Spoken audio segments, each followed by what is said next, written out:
Hello everyone. My name is Farmer, and I'm going to farm. First program. The window contains information about everything in the game. You can move windows around by dragging and dropping the gray parts of the window. You can move around by dragging anywhere outside of the window. Okay. To get started with program, go to the first program by clicking it. Be sure to check out what the buttons are on the top right corner of the screen. Hover over them to see tooltips explaining what they do. One of them opens a tech tree. Tech tree is this thing. Increase the yield. Can I print? Oh shit! Set speed, get time, simulate. Simulate? Oh, cool. Alright, first program. I can run code by clicking on that thing. Code windows. You can rename file by clicking on the top one window. You can create more files using the plus button up here. Dock a window to another window. Notice that once you start typing a simple code, completion window will pop up. Press tab to insert code completion. Use your arrow keys to navigate through the code completion option. I don't like tab as. I like tab as a way to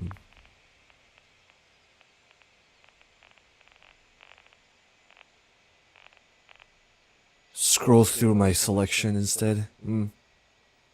Well, I can do a flip. Oh, I can do that, yeah.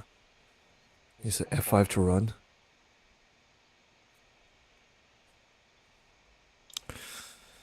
Alright.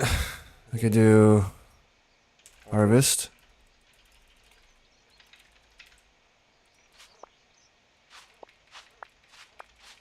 Oh my god, I'm getting wheat!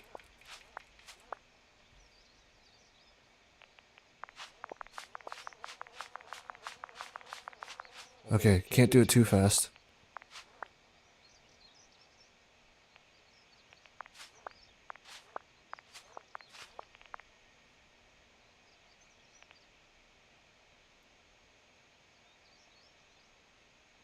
Unlock cost 20.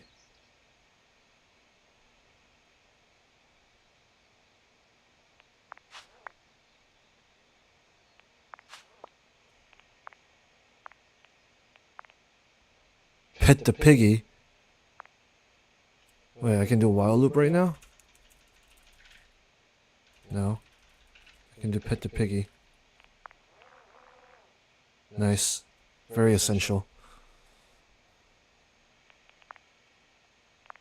Oh, there we go.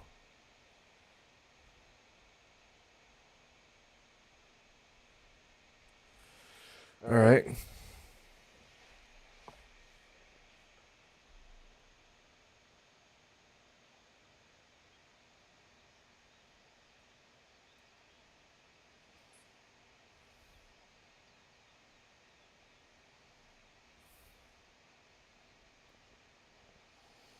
Okay. Well, true.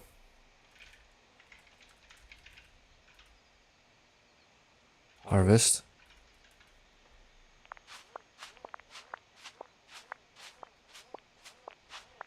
Hell yeah. I can unlock hats or speed.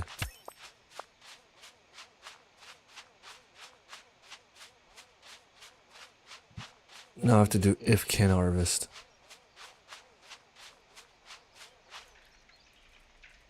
If can harvest, then harvest. Now the speed increase means nothing.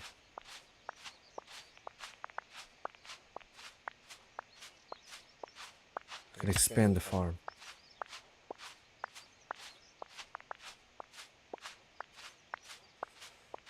What the heck is this? Farm is grown. Space is not much if you can't move. Okay.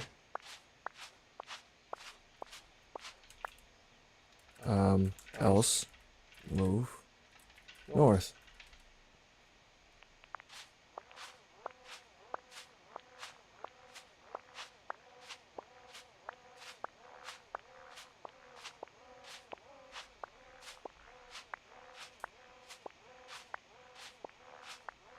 Cool.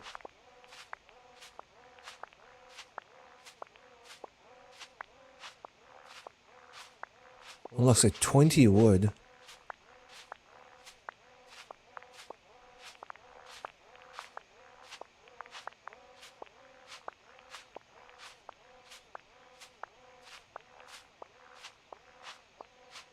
This I'll unlock planting. Grass is nice because it grows automatically. All plants have to be planted with plant function. The only plant you can plant right now is a bush. You can pass the type of plant you want to plant, but call clear to reset the farm to all grass and reset the drum position. It seems that if you grow more than one type of plant at the same time, you can get sometimes higher yield. You need to research polyculture to learn more. Okay.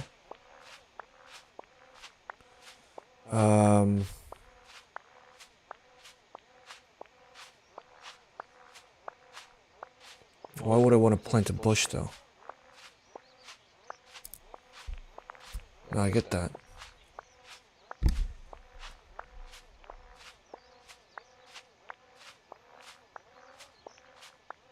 I guess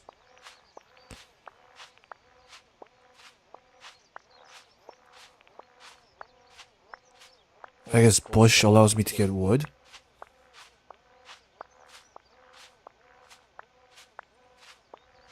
Okay, let me do plant entities bush and go with that.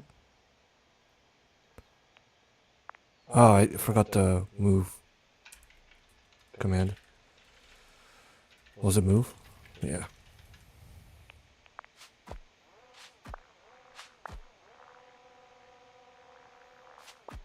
Oh yeah, so it gives me wood.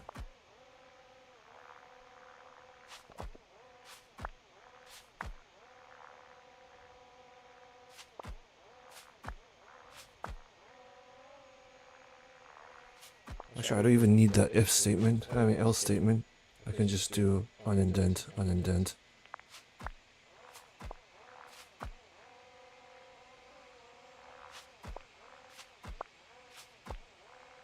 Cool.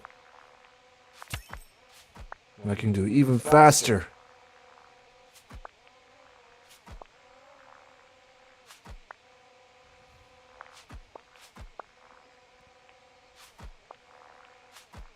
I can get print. I can get 1+1.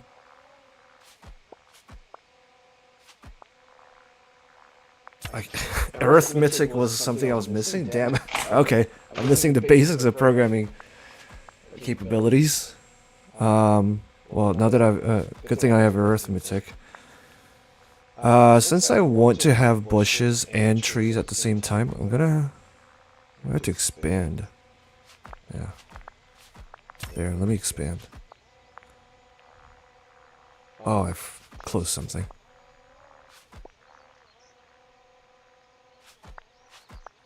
Yeah, I can move in different directions now.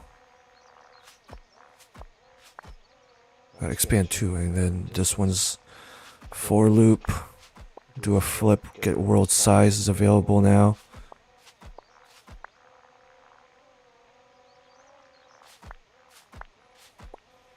Side length? Okay.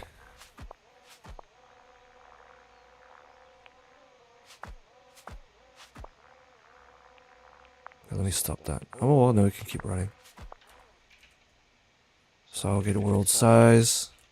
This is written like Python, so I guess I'll do get world size.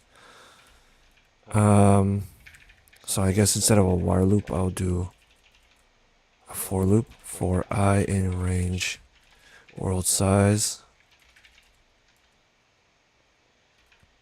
I'll do we can harvest. Oh, this does the same thing. Wait, what?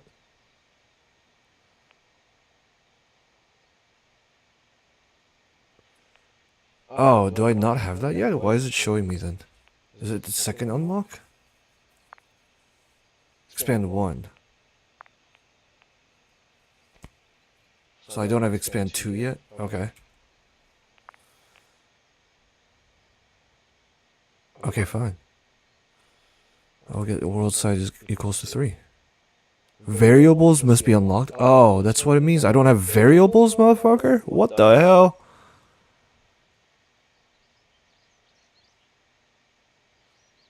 Where do I get variables? Functions, list, simulation, get time, senses. Bitch. Alright, let's keep chopping wood then, I guess. How are you doing it with the mouse?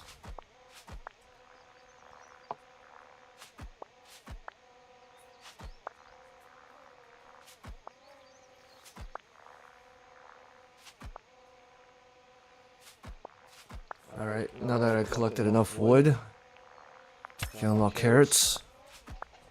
All of this so that I can unlock some damn variables. Okay, before you can plant carrots with plant, you still have to till the soil. To till the soil, call till. Again, we'll change the grass to... Oh, till to till, okay. So I must first till the plant.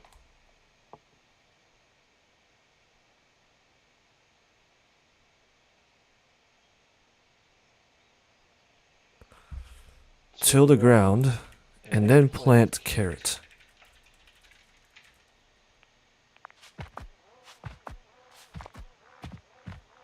Oh fuck. Wait, what?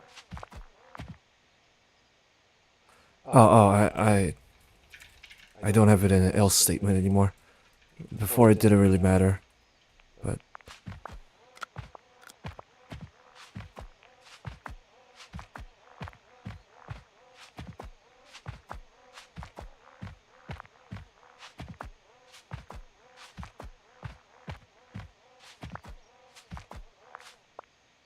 sorry, nope. That's not how I should be doing things. Okay, so it can't be harvested yet. But it's not fully grown. How do I know when it's fully grown?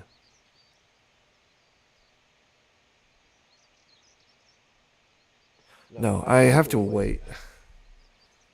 Only after harvesting should I till the ground. I wish there was a way for me to know that the ground is tilled or tilled.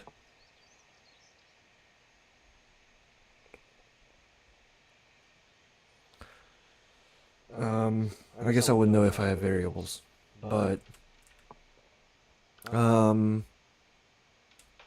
guess that's what I'll do.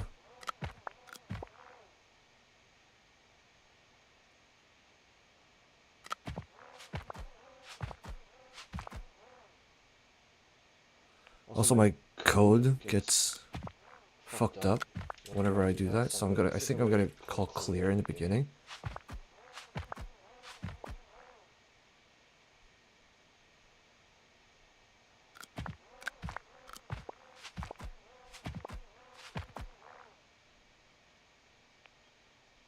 So that is weird. Once it, hold on, it tills. What? It's not doing anything. It's still, oh. Wait. Huh?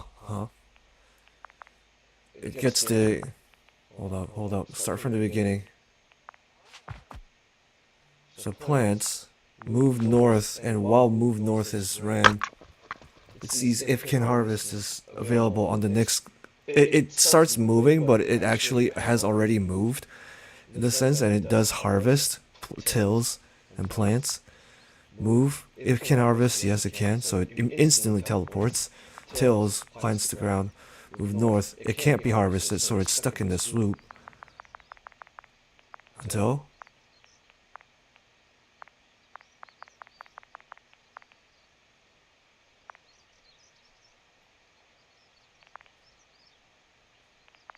Oh.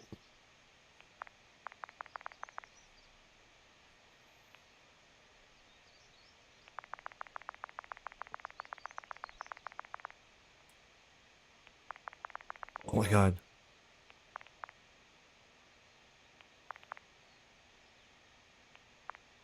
Okay, if can harvest, till. Do not till again, is what I'm getting.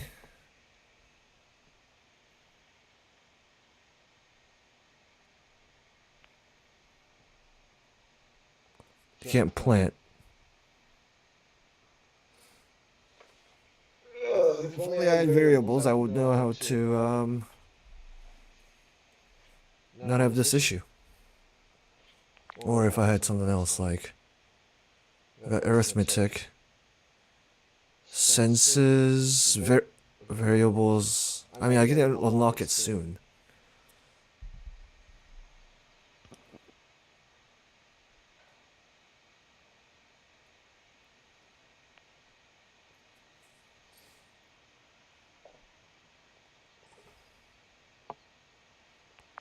Let me clear this. Let me call this, well, let me create a new script.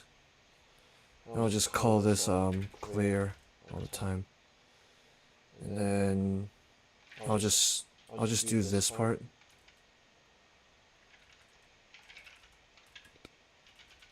What the hell? And then move north.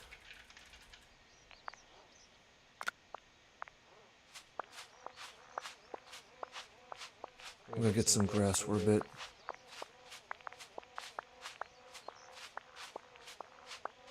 So I can get senses. I don't know what that will do for me, but...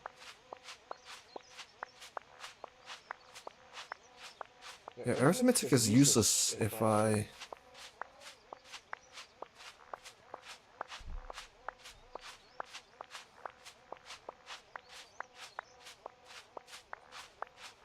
don't have senses, no?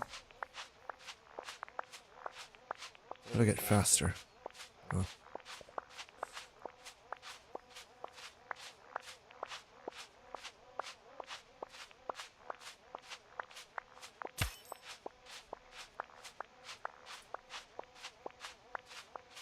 There you go, get entity type.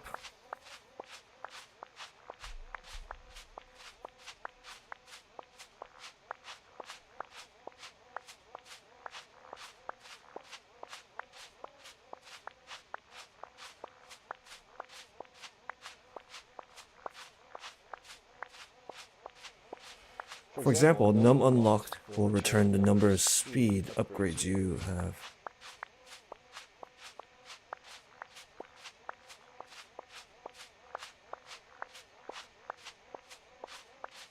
Okay.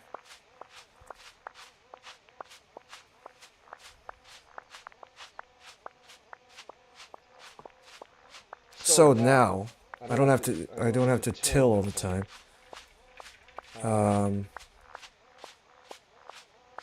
If can harvest, I can do else. If in Python it's elif though. Is that what? Yeah, elif. Entity.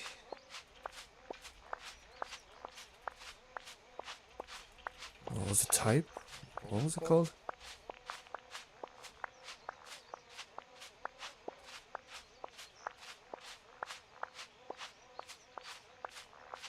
Senses.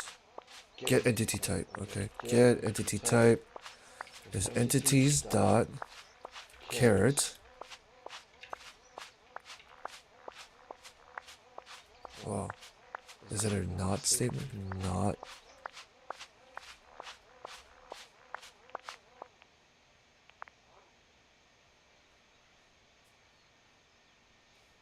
Oh.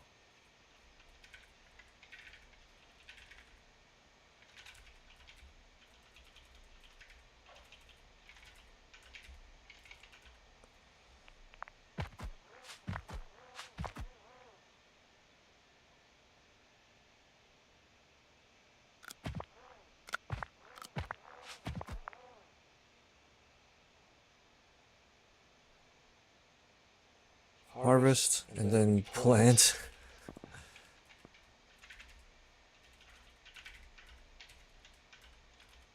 And then move north. I guess, okay. Does control delete not work? What the hell? I'm gonna delete all like that. Shift tab, shift tab.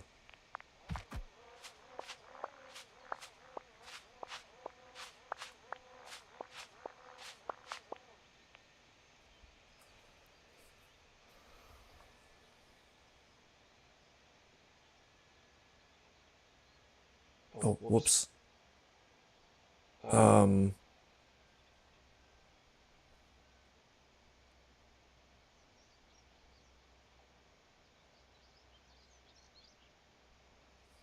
Shit. I had to do it like that?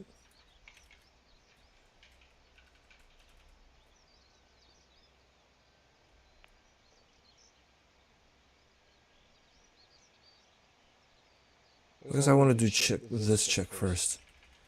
If not entity type, caret, till, plant, and then move. I guess I don't want an else if. I could just do an if statement. If I can harvest and plant indoors. So this can be shift that and then remove.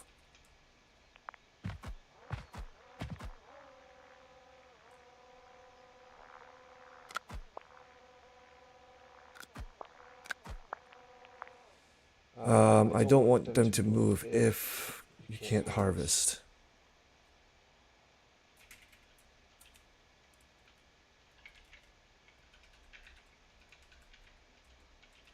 But then you can plant caret.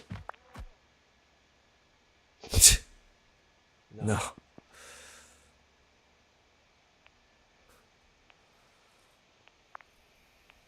Hold up.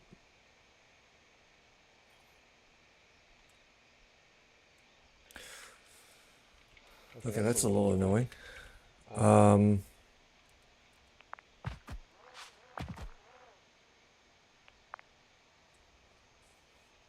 What I want to do is, if it's not caret, till, plant, and move, yeah, because it hasn't grown yet. If it is caret,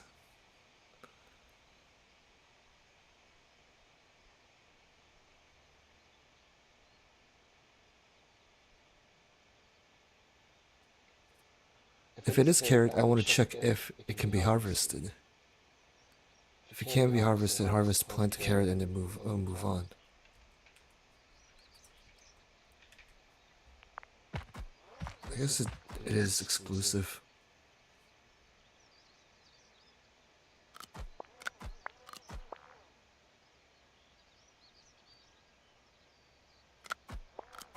Yeah, I can't just put it in an or, because if it's not, if it can't be harvested and if it is a caret, then I don't want it to move.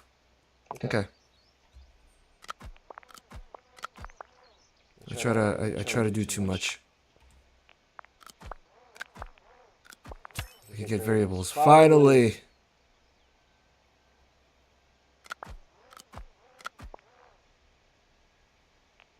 Alright, I don't need to really read about what variables are.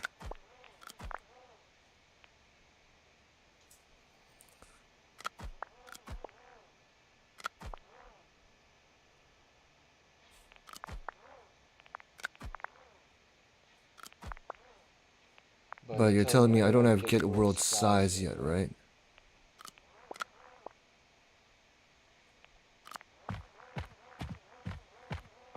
What just happened?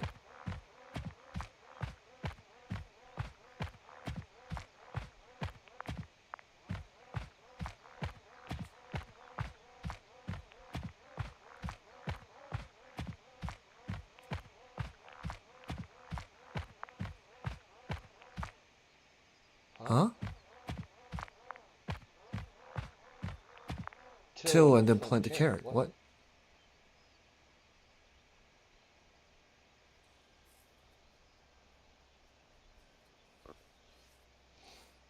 Oh wow, they don't have a...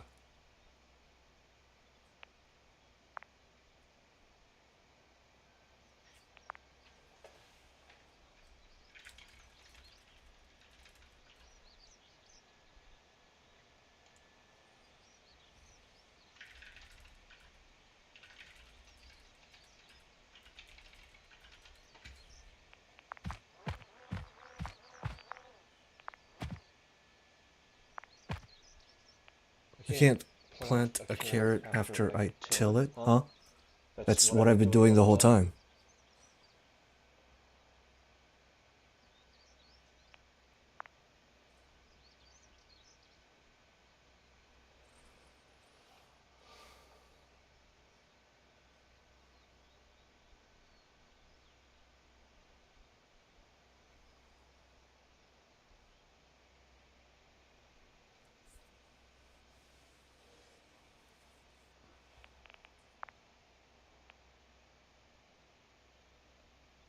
They didn't have the required items to plant entities.carrot. What is the required items?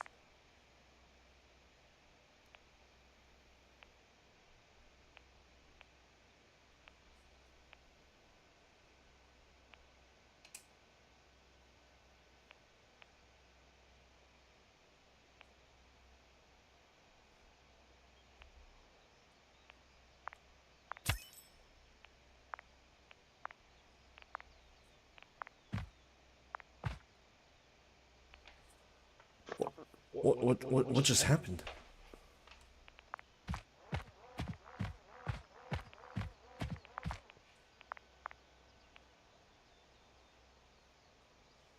It just says the same thing. Entities.carrot. What?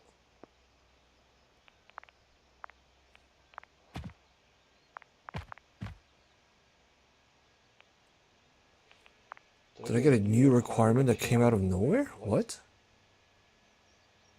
Oh, planting carrots cost wood and hay. So I need to collect some. Ah, I ran out of wood. Okay. But now that I have a variable, I can have a clear loop here. I can do world size equals. I think they say I don't have world size yet or something. Or get world size.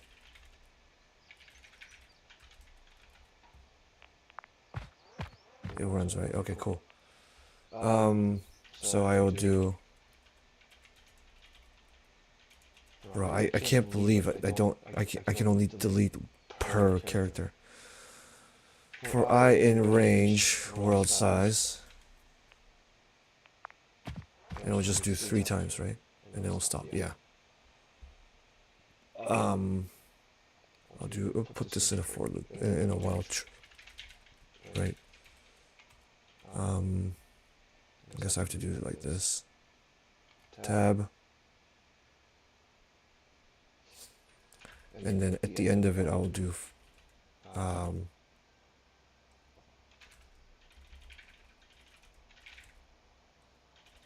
no, what am I typing? Move east.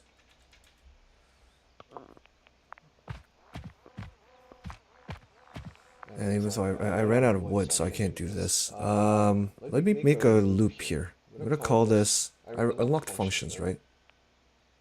Yeah. So I'm gonna call this. Well, I'm gonna call this script called carrot, and call this def. Farm carrot.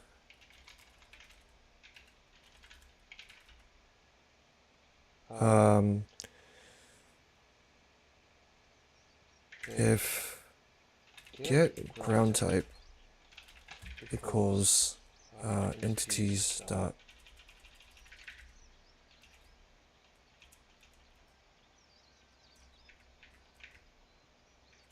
we can do this, right?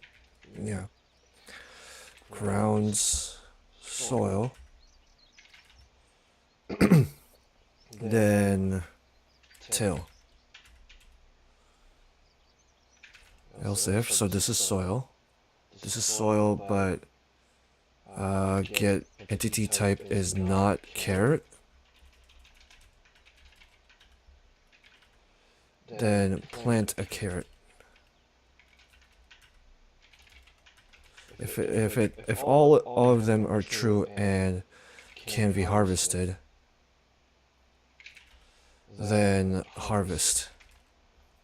And after I harvest, I should replant. So I'm gonna plant the carrot. And that's it. That's the whole loop. in here, I would just do for I range. I can do farm carrot. And while I can't farm carrot right now, at least I can remove the line in and out. I'm actually gonna dock it right here. Can I dock you guys? Docks? No. I can only. How do I dock things again? Oh. Okay. Cool. I'll have this as bush, I guess.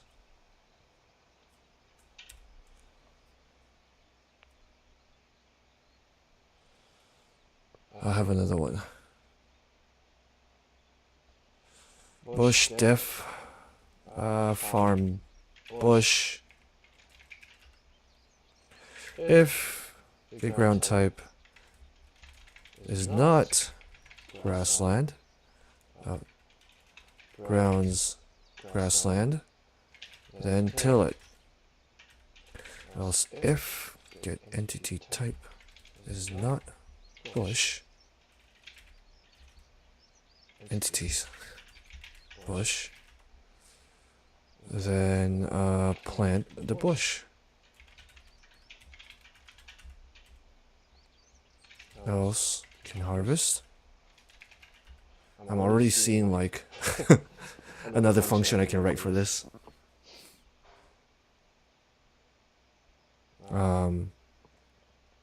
Harvest. What? No. And plant bush. Another function that I can. A colon is expected here.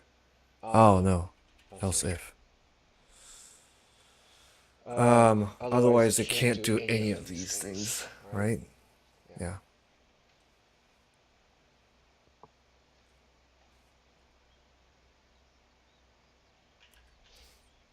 The general function that I can write is probably like farm. It'll be def farm. Ground type.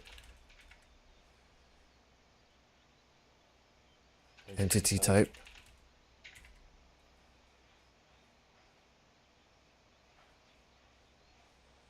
Harvest. And then I would do this. I don't know if this is necessary, but I'm going to just leave it here just in case I get to use it.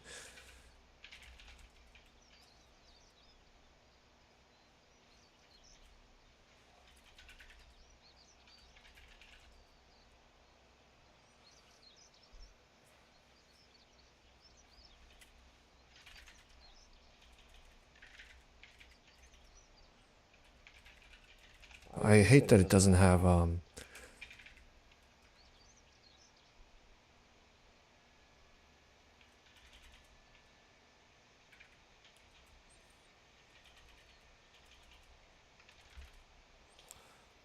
wait, I can't do it.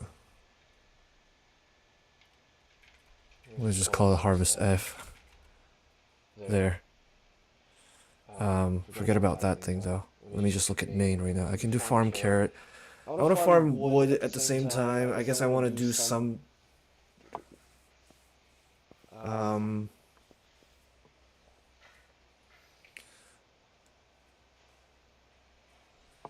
some X and Y, well, some grass as well, so I'm gonna do a const.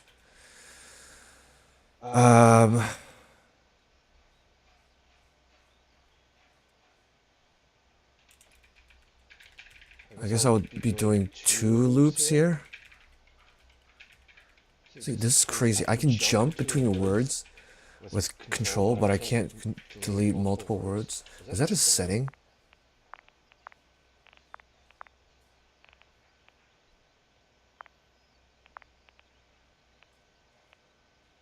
Taps to spaces? Yeah. Increment number effect?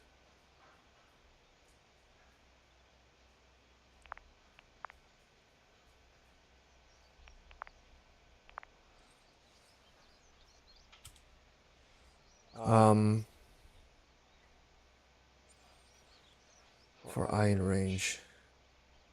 So I'll do for I in range world size. Do I have arrays? No, I don't have arrays yet, do I?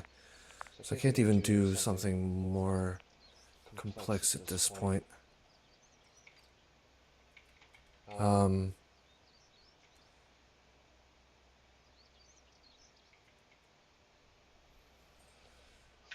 have to use variables then.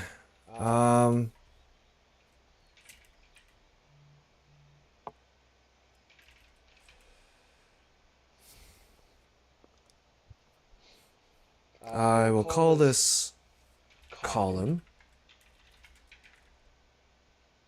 0. And then once that for loop is true, done.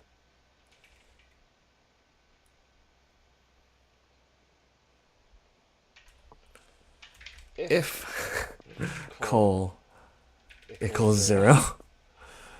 Yeah. Do that and do that.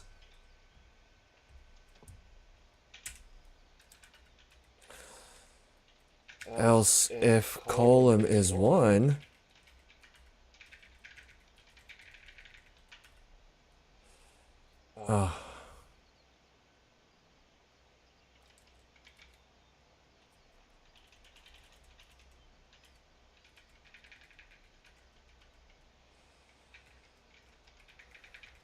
oh my god, I can't move it around very easily.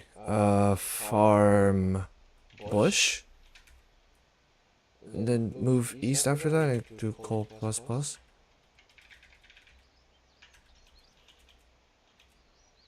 And then elif col 2. I'll just farm grass. I don't have a thing for grass, so I guess I'll create a new one.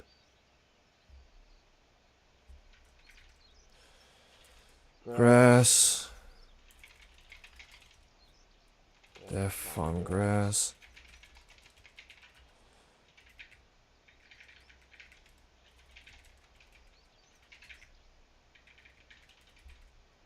If get ground type is not soil, well, it's grassland. Until it.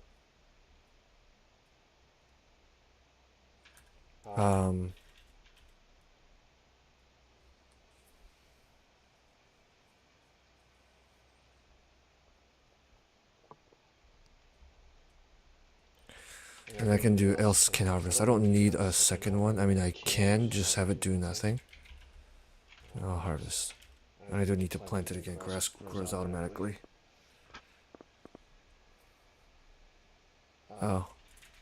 Else if. Okay. Here, after that, is colon plus plus not a valid expression? Is that what it's saying? Okay, what about that?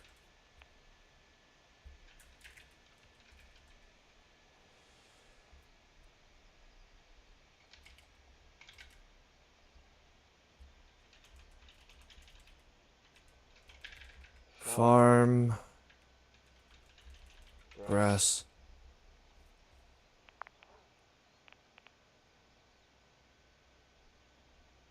I have to import first.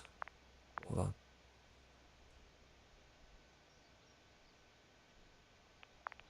Okay, how do you want me to import files here? Imports.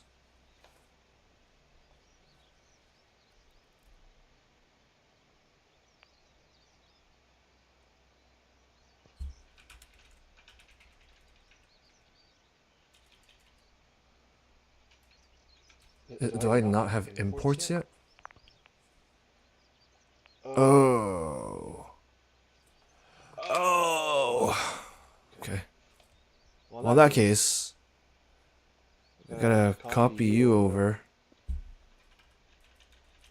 Well, no, I can't put it at the bottom. I have to put it up here.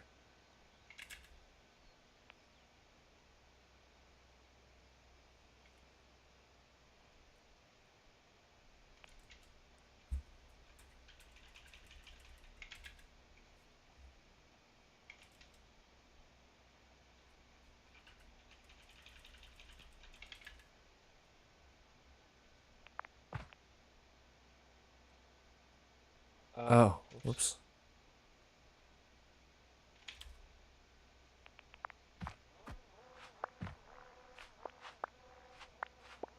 Whoopsies.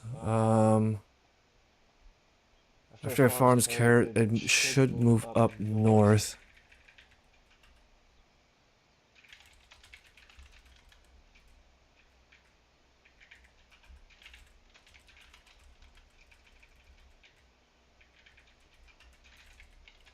I could have a function called like farm in rows or something like that, but I don't think I need that yet.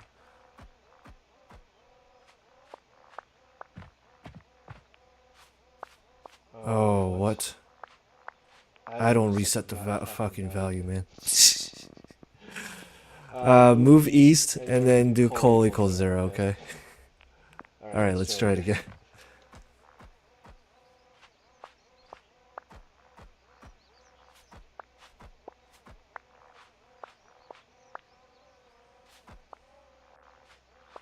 That's a little inefficient.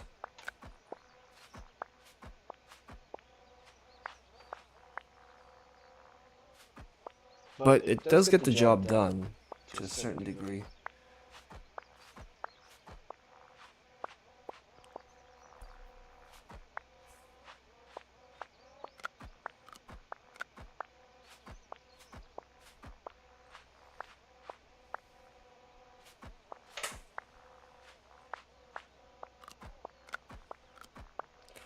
What would be a more efficient way to get this done?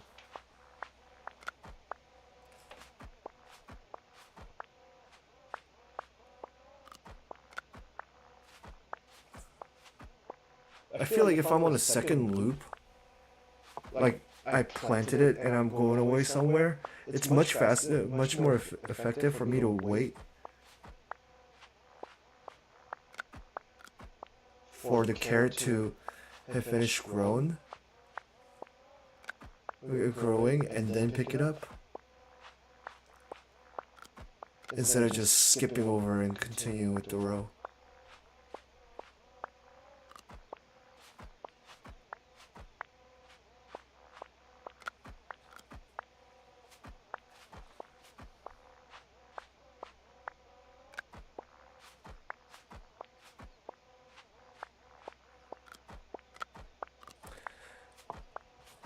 I can have the function return false on boolean values, whether they can be farmed or not.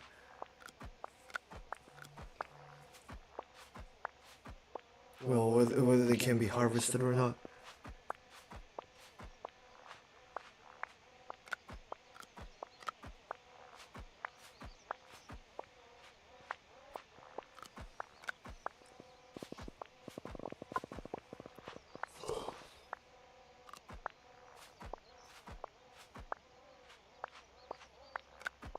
I think this is fine for now.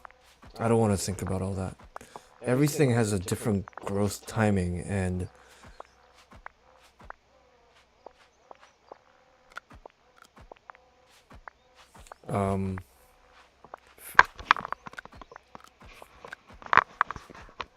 base growth time can be between 3.2 to 4.8. If I can calculate this timing between two things, it would be interesting. Isn't like if there was a time function?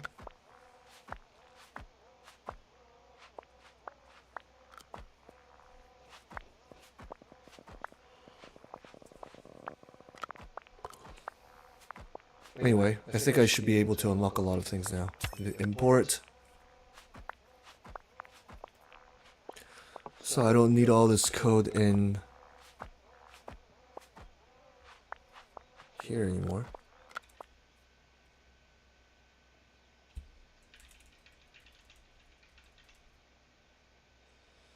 I can do carrot.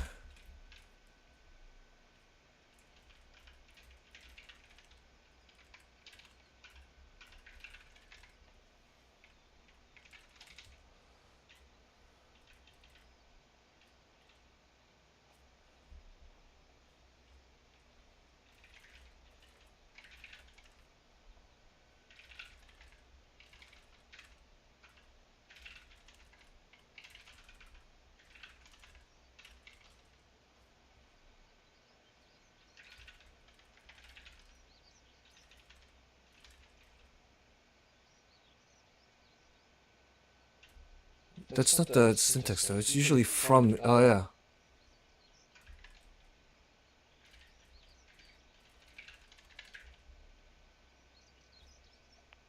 That works, right? Yeah, yeah, yeah. Okay, cool.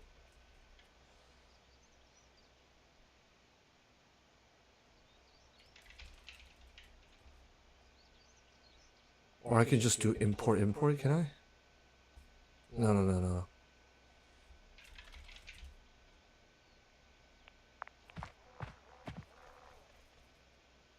Right.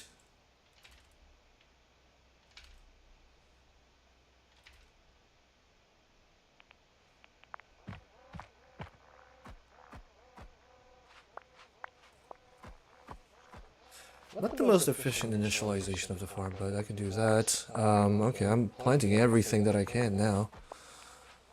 I can unlock arrays pretty soon. Random utility? Okay.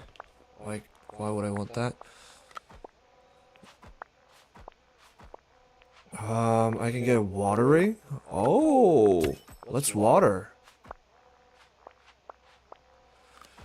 Alright, plants grow faster when they are watered. The ground has a water level of 0 to 1. The growth speed of a plant scales linearly from 1 speed.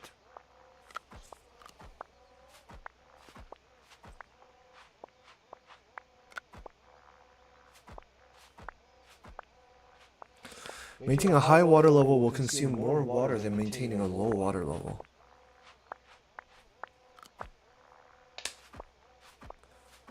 A tank of water is added to your inventory every 10 seconds.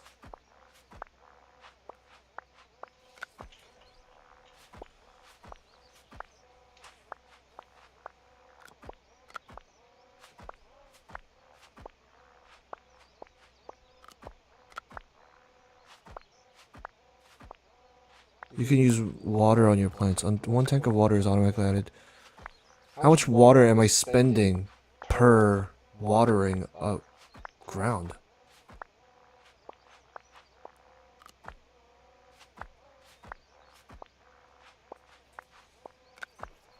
Am I not reading anything here? Oh my.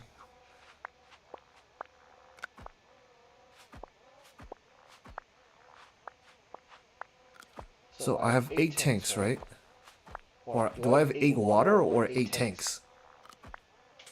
One tank of water is automatically added to your inventory every 10 seconds. Okay, I have more. Okay, so I have 10 water.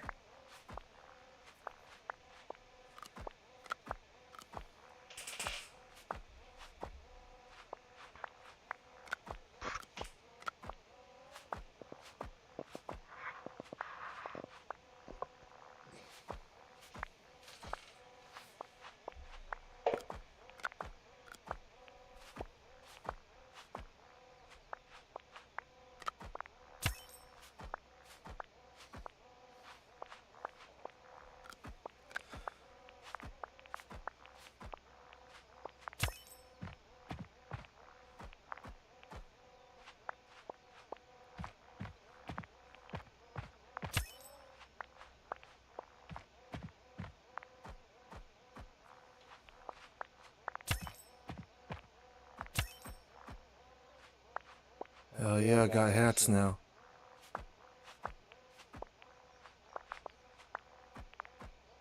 Yeah, let me unlock all of these.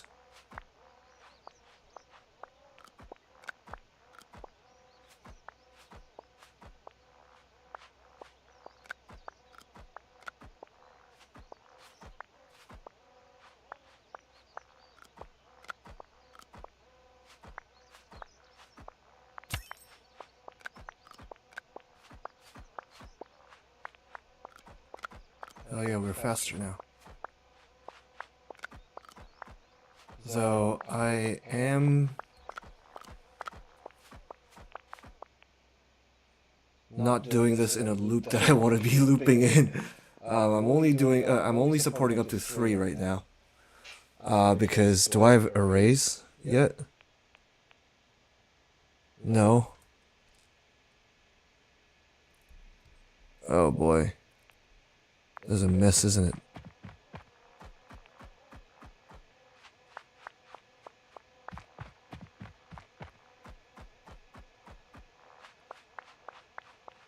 Not really. Wait, why did it look like a mess just now? Oh, it's probably because I expanded it while the code was running.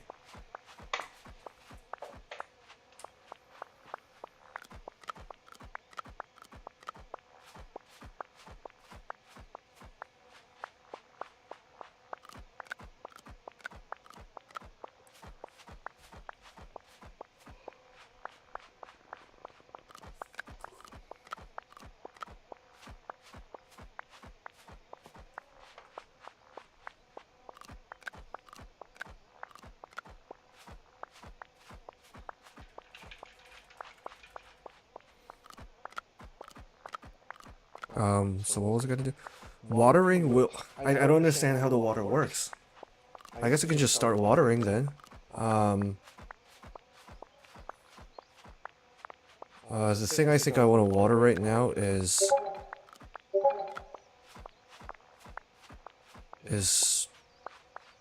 bush more, because I think I want more.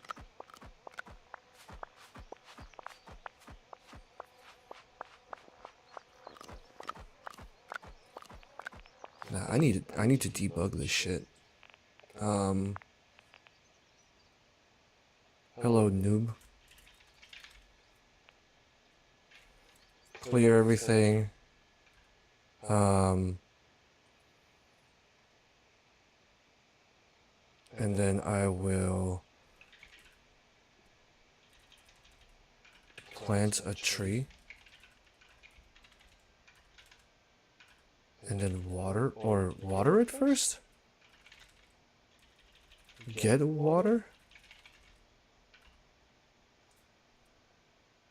It returns the water level, but how do I actually...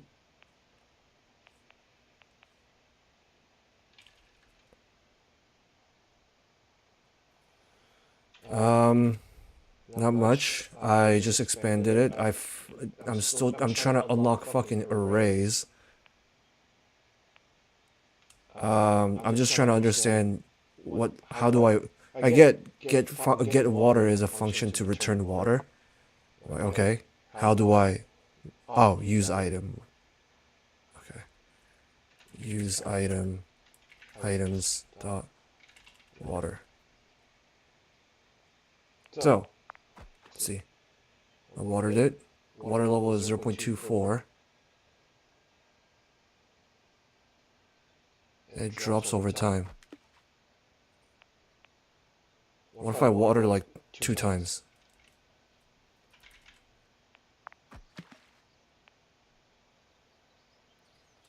Watering 2 times makes it 100% somehow.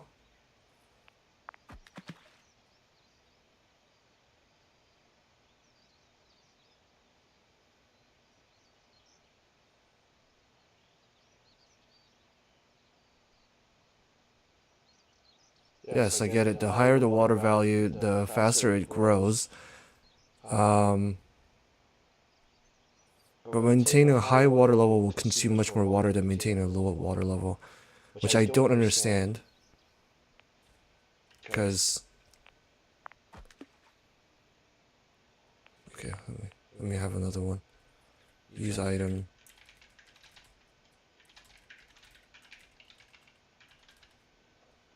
See, right now,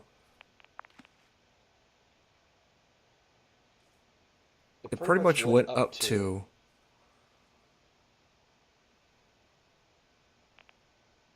Your text is going through, I'm seeing them.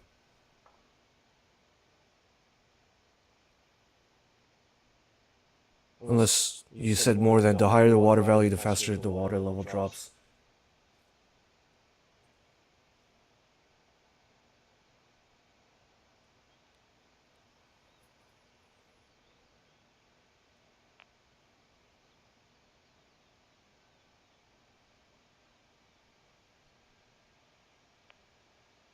Yeah.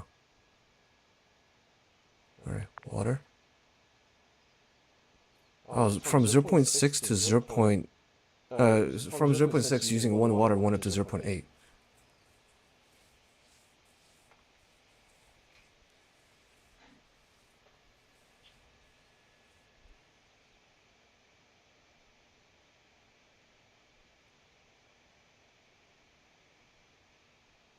This is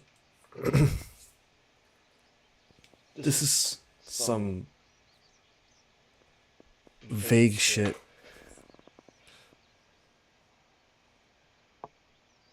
I guess they want you to figure out what it means. There isn't like a time function, at least as far as I can tell. So I can't calculate how automatically unlock things. What?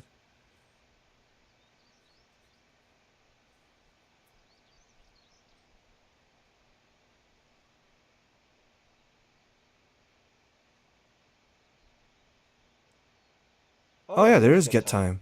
Oh shit, there we go.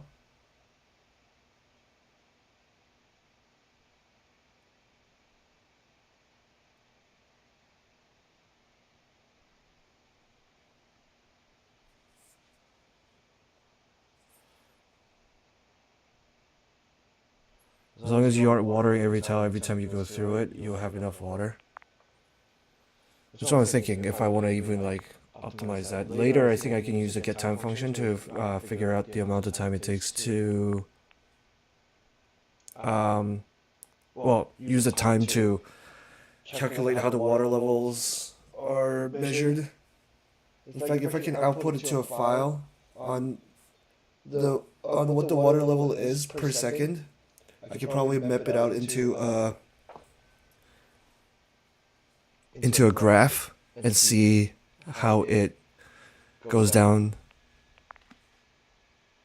So just adding one more water went up by like half more. But when I cleared it, it started with water level 1. It's like if you have water level 0 and you put water, then it goes up to 1. But if you have water level low, like water 2.25, and I put water, then it goes up by 2.5.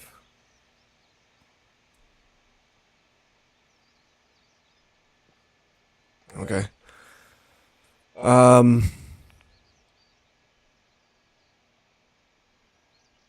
I think what I'm gonna just do is water the tiles as I go by. In that case, I need to update these functions, which really makes me think I should be using this farm function.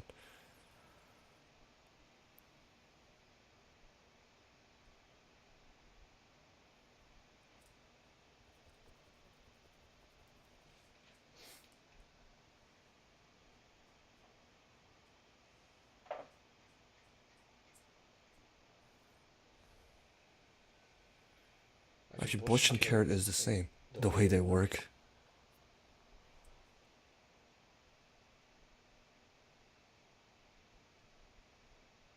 Wow, good job. Have fun going up to North Korea.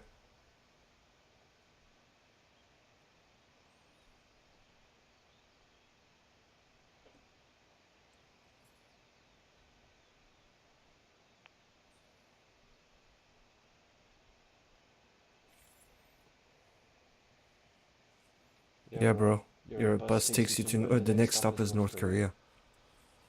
I'm gonna just till. Well, no. After I harvest, I'm gonna water. So use item. Where's the music, bro? Why is this the most quiet game ever?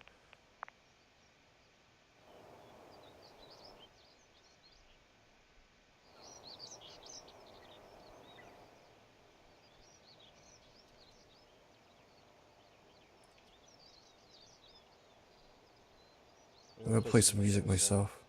If you ask Lexus AI if the 14th Amendment guarantees birth rights, Well, that's some kind of music.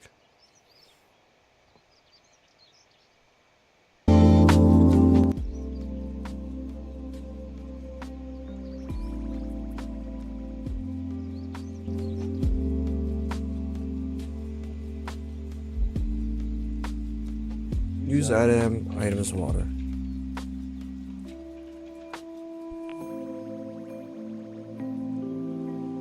I don't care about watering grass. It grows really fast anyway. So I'm gonna test out how the whole system is like this way. Okay.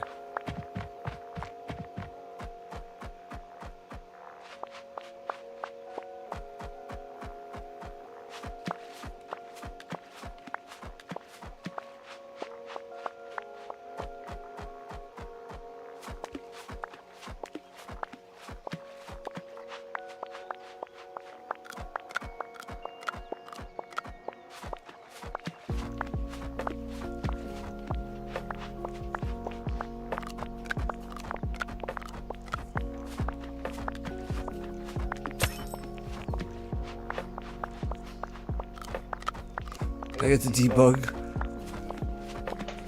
Okay, I have breakpoints.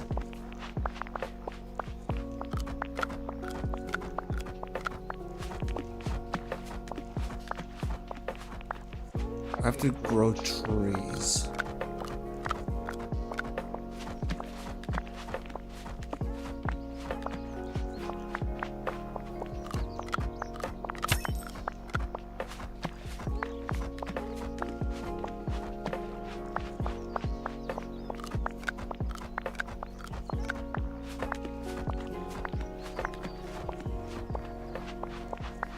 Time is doubled for each tree that is on the northeast side of it.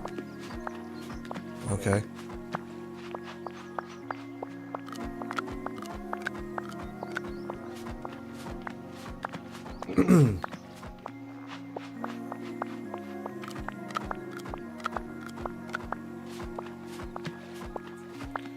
Alright, let's change up the bush farm then.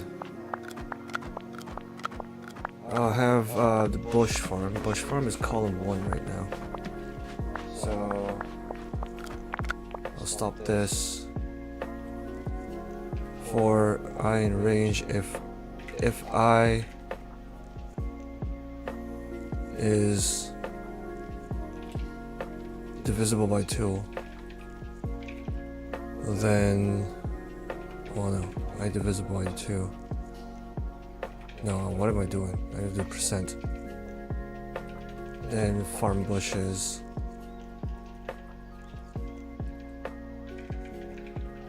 Else, let's just farm carrots or something.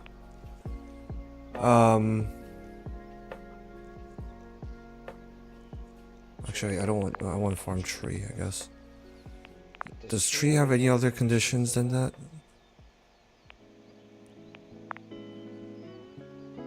Doesn't look like it.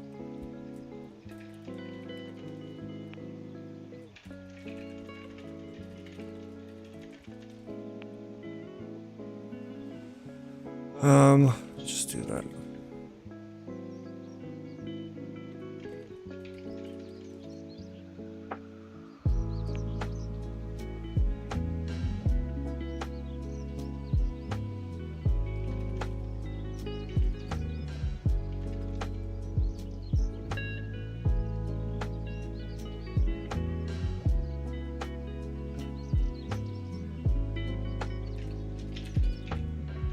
I can do tree, farm tree.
Oh, I got all. Oh, my.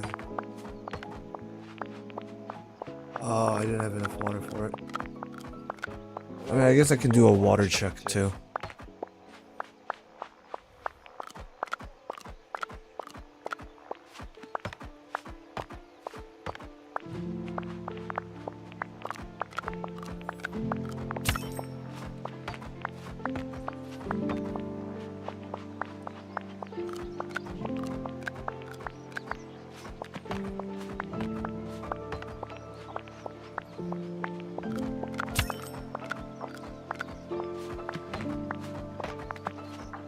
Damn, this grows it instantly? The hell?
I want to increase this farm size, but I need pumpkins for that.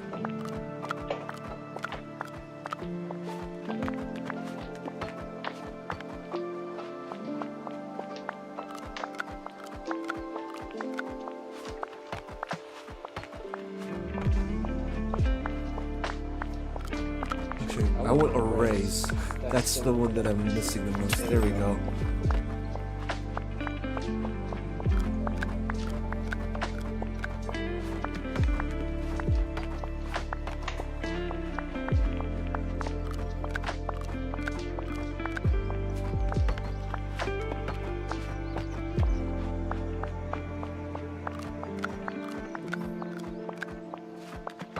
So instead of this stupid rain shit,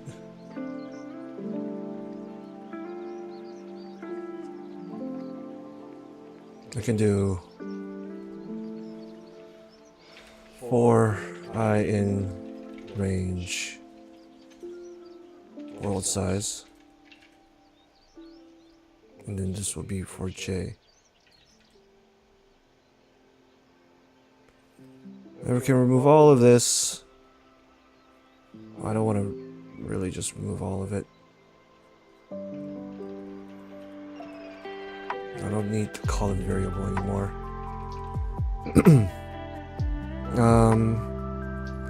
I'll instead do farm, I guess. And the array.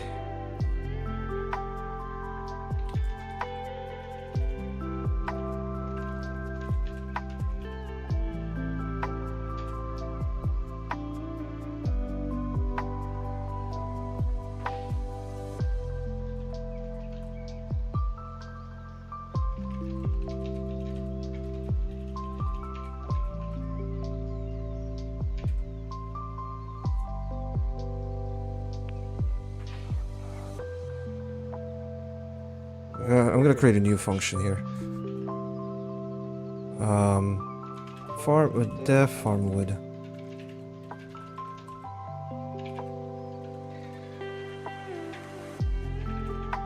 I.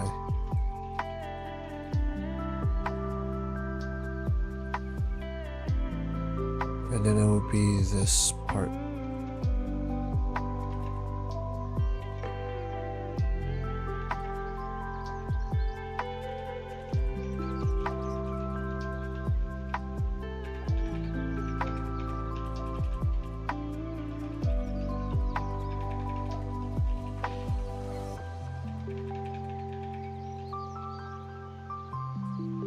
All right.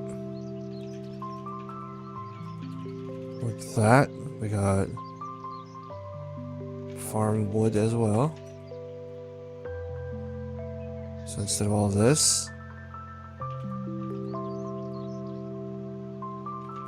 farm I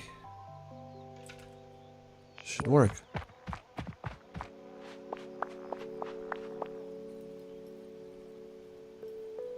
Whoops. J.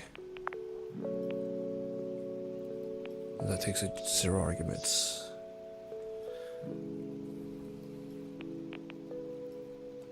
We can just put I in here. Why not?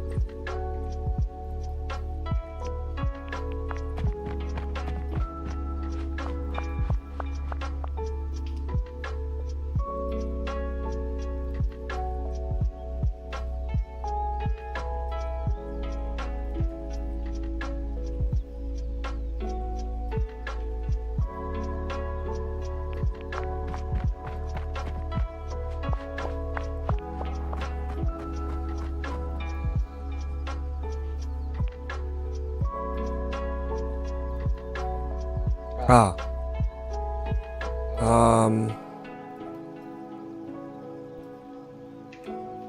Percent.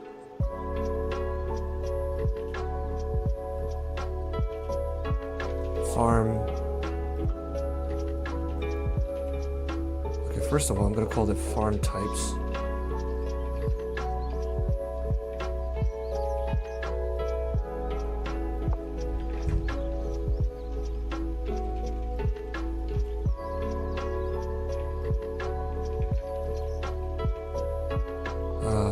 Types len. Does len make it? Yeah.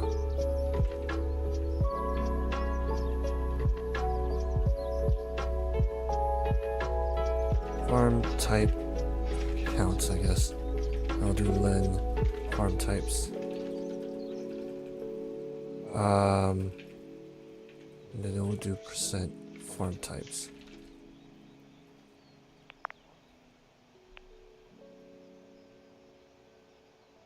Whoops.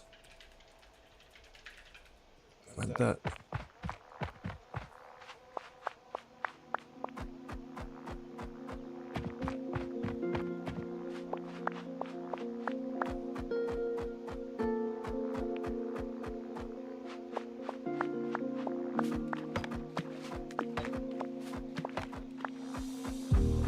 There we go.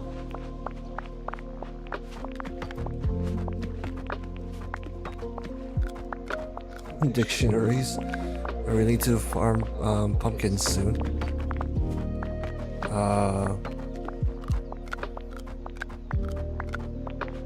I do want to increase the yield of the carrot farm now.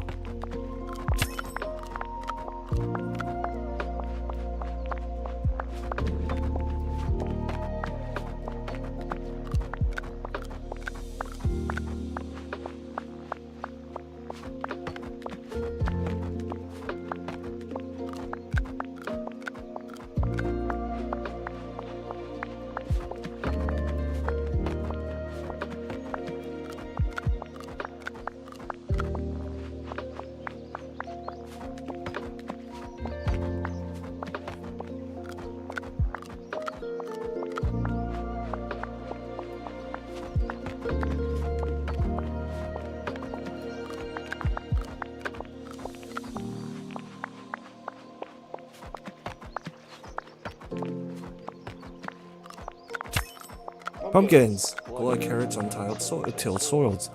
Planting them cost carrots.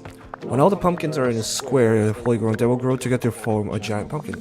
However, pumpkins have a 20% chance of dying once they are fully grown.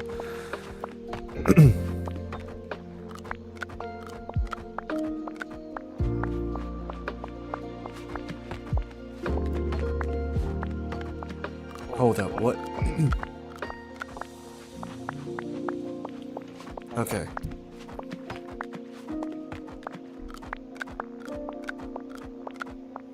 N by N pumpkin yields N times 6 for pumpkins larger than 6, so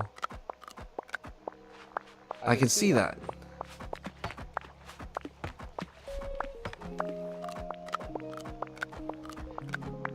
So you get a n cubed yield. So the best pumpkin I can do is like something like this, right? Oh, having to do it in squares instead of columns is an interesting way for me to manage this farm right now. I have to rewrite how I determine anything for the farm then.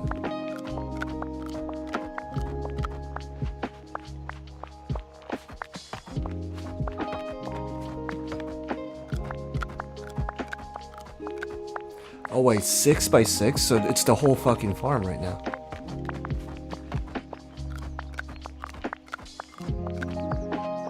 I mean, I can clear and start making a pumpkin farm.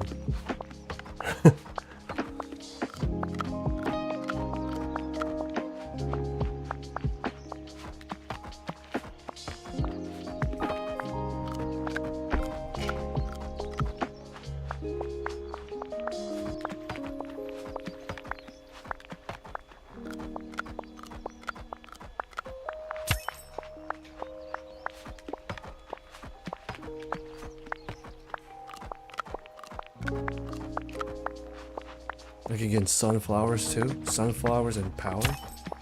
Fertilizers. At some point, waiting for the plants to grow is just not efficient anymore. Similar to water, you will automatically receive 1 fertilizer every 10 seconds, plus an extra 1 for each upgrade. Fertilizers can make a side effects will be for plants growing with fertilizer will be infected. When a plant is infected, half of its yield turns into items weird substance when it is harvested. Weird substance can be also used on plants, but which has an effect of toggling the infected status of a plant and all adjacent plants.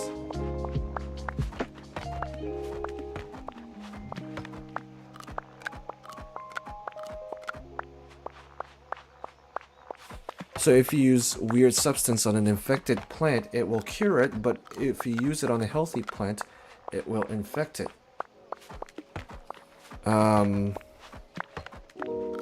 Wow.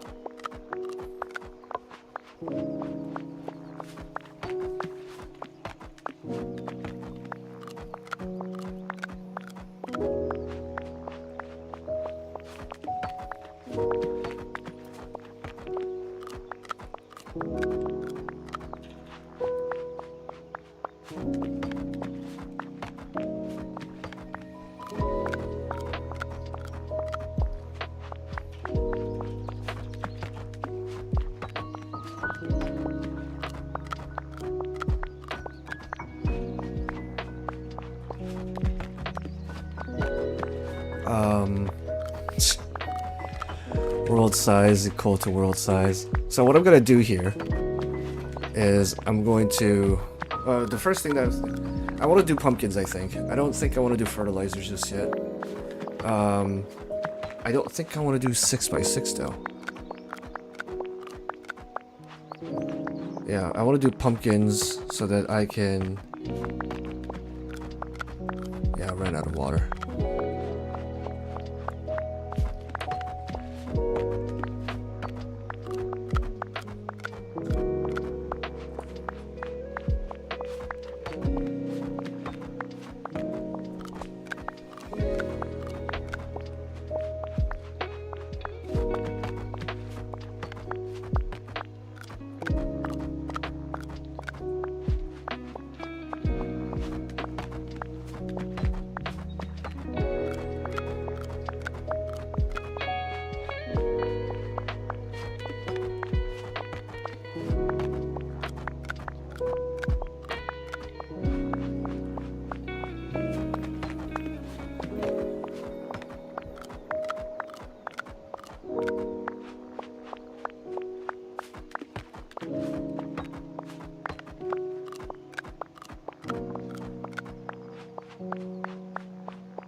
Okay, wait, I'm back. What's happening? Right, I wanted pumpkins, right? Pumpkins, I have to do 6 by 6 for best yield, but I don't want to take up the whole pumpkin, whole farm, just for the pumpkin right now. So I think the best I'll do is a 2 by 2 or 3 by 3.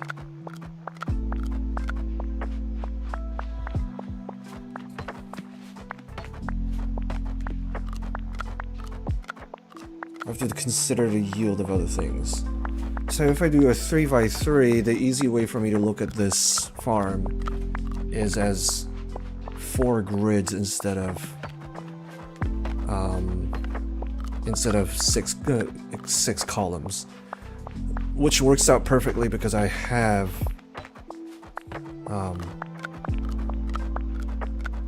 4 types, but I guess it doesn't really matter because I'm gonna just do it in 4 grids. So I'm gonna stop this, clear the farm. I'm gonna have farm pumpkin.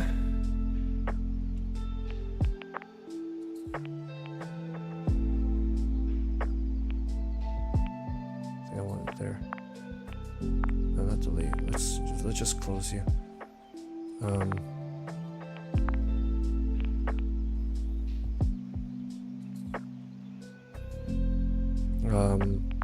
Close that as well.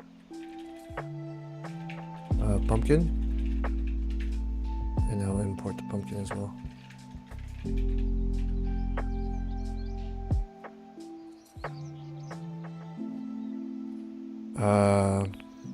You know what? I don't think it will get any more complicated than that, so I'll just use the farm function. So, def farm pumpkin.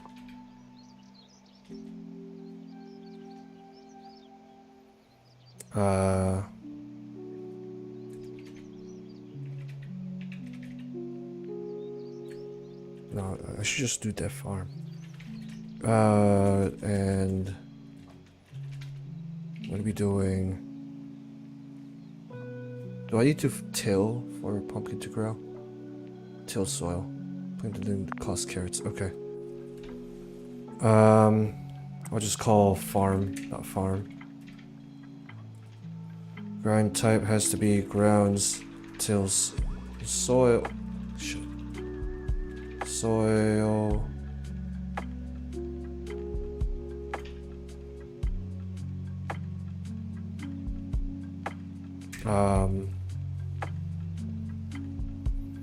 Entity type is entities.pumpkin.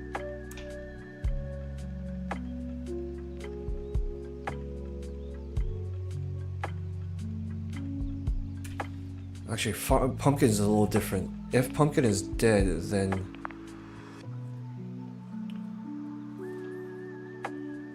I have to replace it because it has a 20% chance of dying when it's fully grown. So I want them to merge.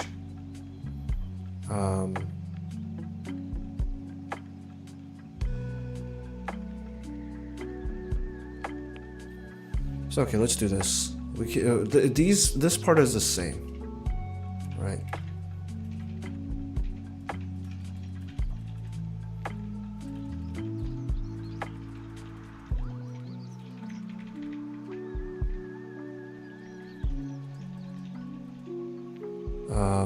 Except I'm gonna do pumpkin instead.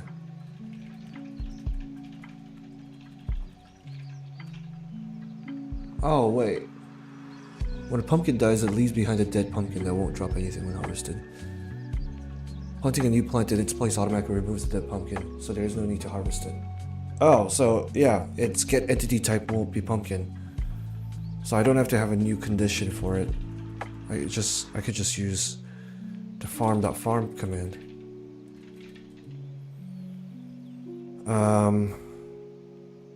Here I will use ground soil. Entities, pumpkin.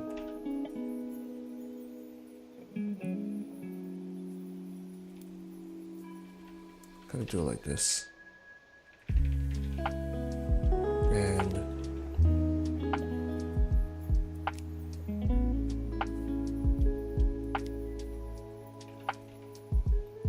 Def.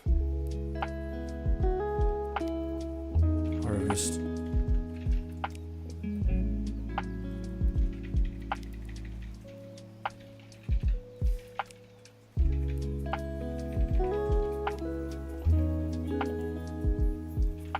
Harvest pumpkin. Here, harvest pumpkin function will be harvest. Plant the pumpkin.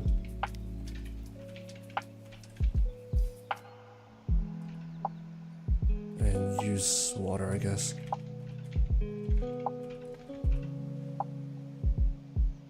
That should work. Let me test it here.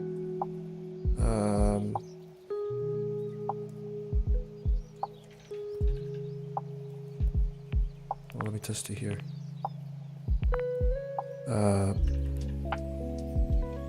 Harvest pumpkin.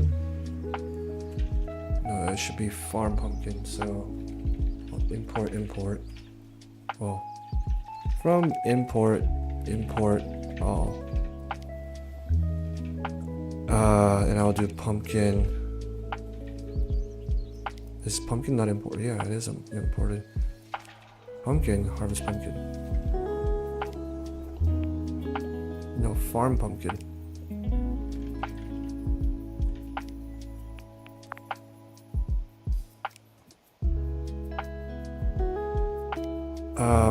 That's interesting.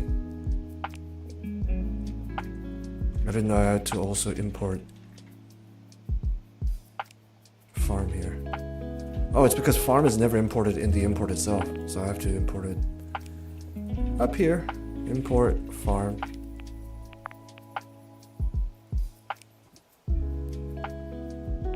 Get world size.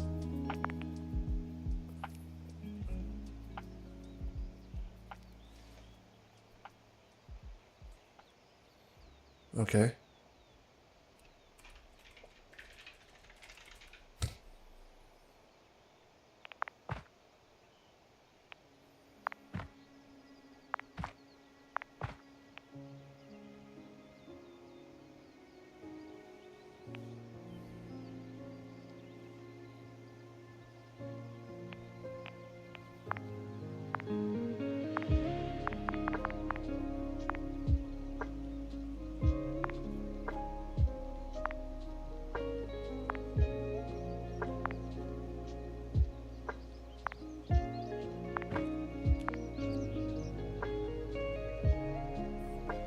Oh, I see.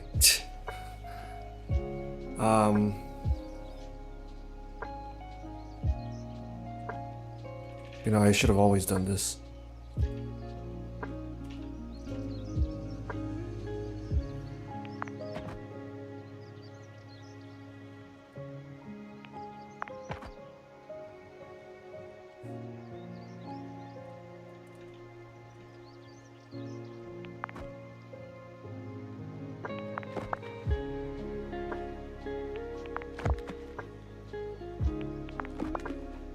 That's pretty cool. That's pretty cool. Okay.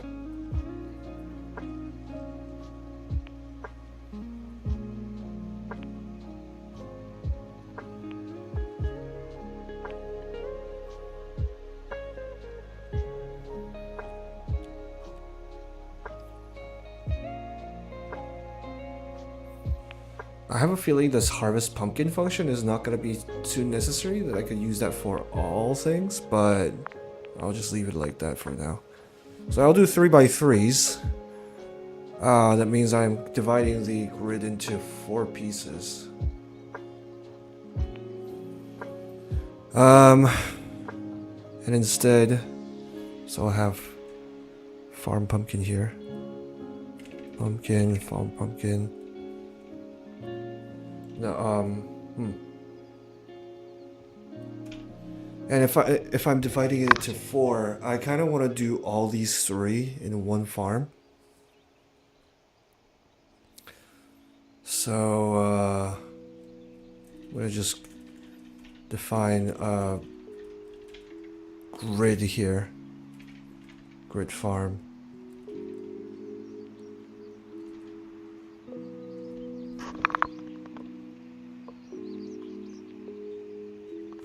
I don't want a circular import though. It does feel like a circular import already because I'm importing. Well, no, farm doesn't import from Pumpkin, but Pumpkin imports from farm. So I guess it's fine.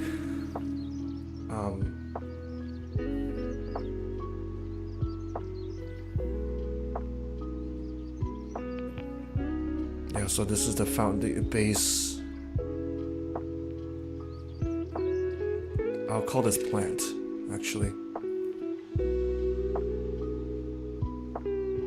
And then I have a separate function here called farm.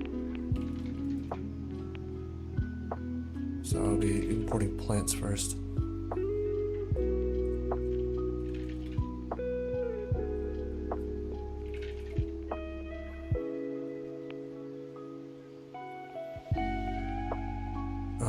And then import farm will be the last one. Farm, there will be grids.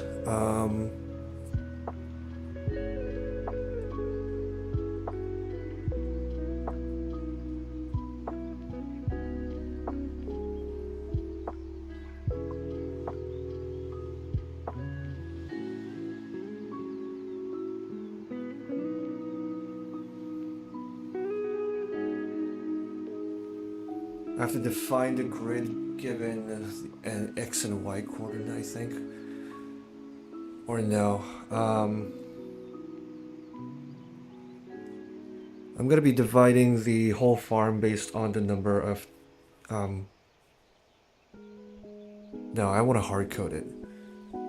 I was gonna say that I'm gonna divide the grid based on the number of farm types we have, but if I do that and the farm types change into a value that doesn't divide evenly,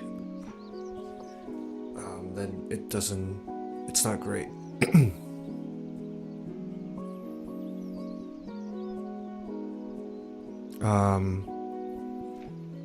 So instead I'm gonna hard code it, I think. World size is that, which means that the number of grid we can have is divided by 2.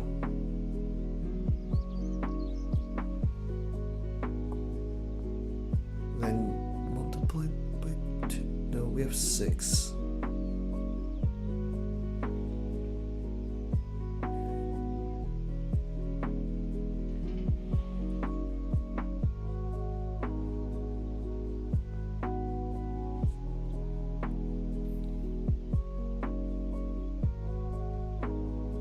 I'm trying to think of the best way to define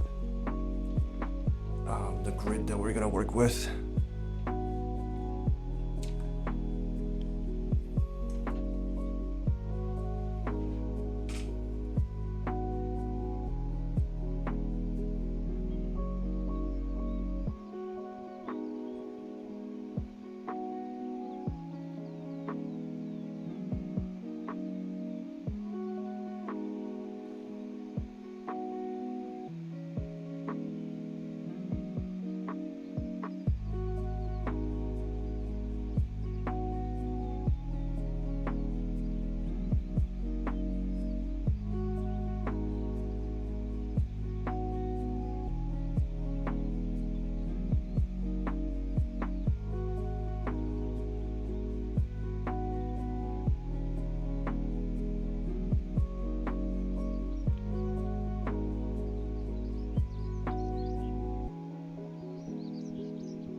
Let's go with the simple approach.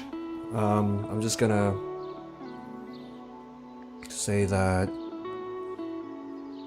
this is 0 by 0, 0, 0, and I wanted to go up to 2, 2. It's up to 5, so 0 to 5. What's the world size? Takes 1 tick to execute. What's the current size of the farm? So world size says, oh, it must say 6.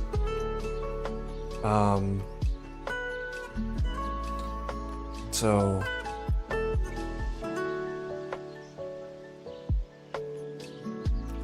world size divided by 2 will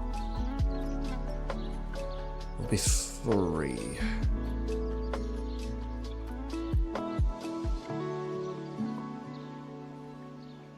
Yeah, that's fine. 0 to 2 is a for loop range of that.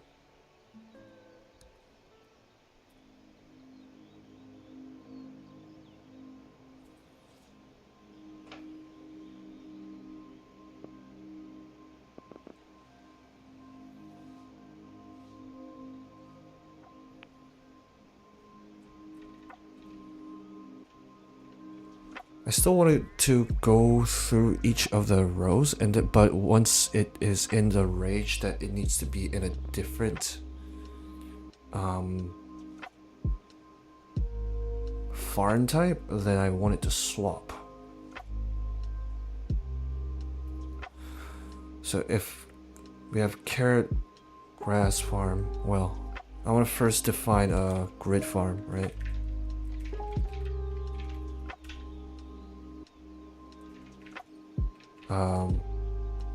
And I'll do column count here, I guess. Column count is going to be the same as row. Oh, I'll do I. And then I'll have I'll copy over the farm type. What's going on?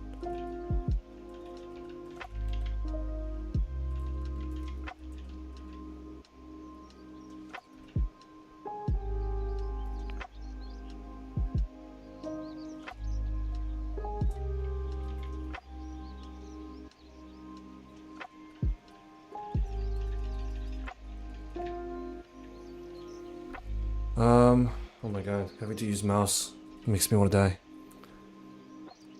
Grid farm. So, grid farm works by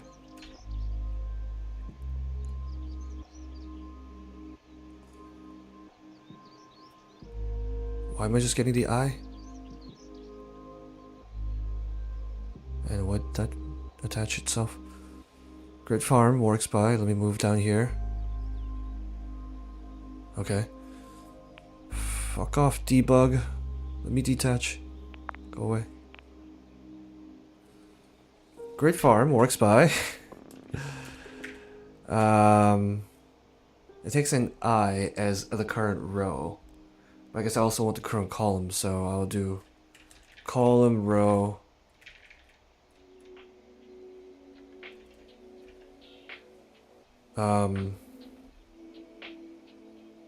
Well, the only time it will change is if I'm in a different column, right?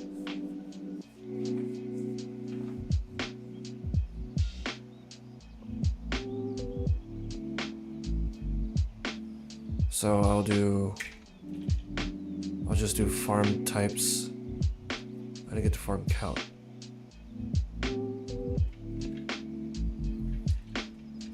I'll just do farm types.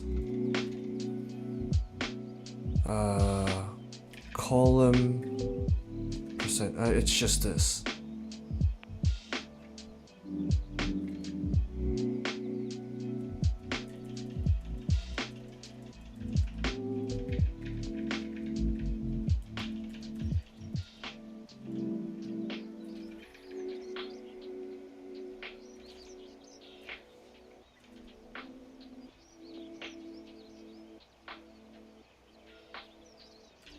Pumpkin farm and farm, great farm.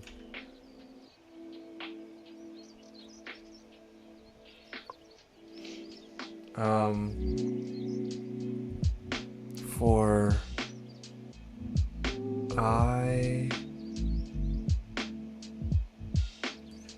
in this one it moves north, so this is actually column or row. I becomes a column.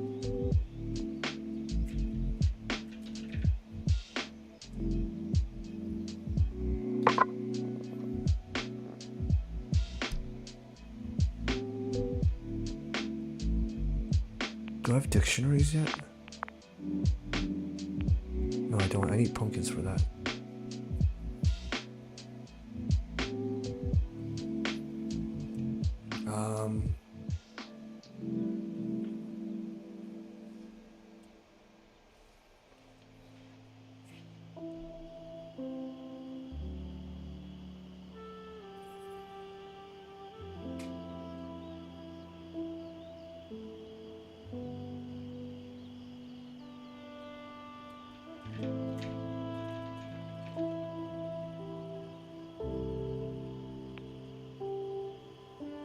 Let me do Y and X actually. That's a better term.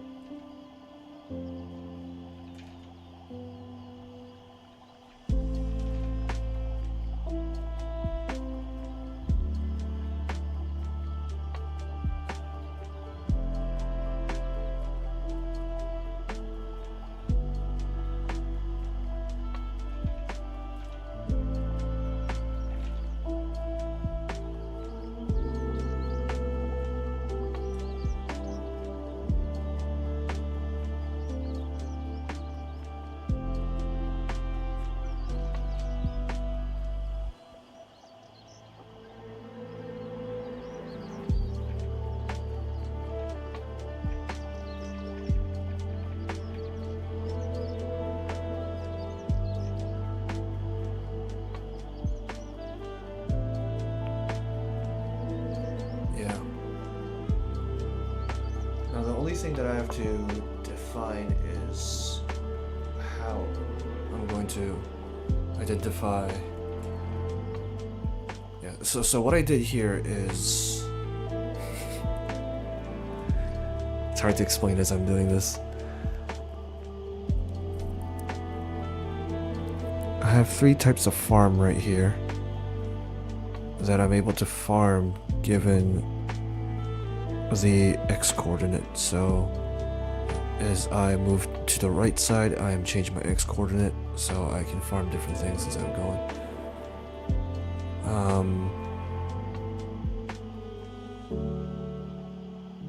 Yeah, so depending on the X coordinate, I'll place down a different kind of plant. I don't think this should count for the move, so I'll remove that. Pumpkin farm? No, it's pumpkin farm with a lower capital F. Okay, and here is where I'm supposed to care about the grid. So I determine what farm type I'm going to use given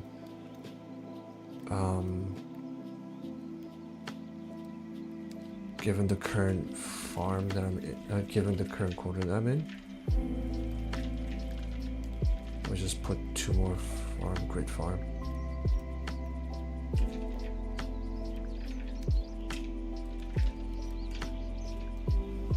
Okay, with that, I have to now determine if I am currently which row I am on. I will be doing an X plus Y.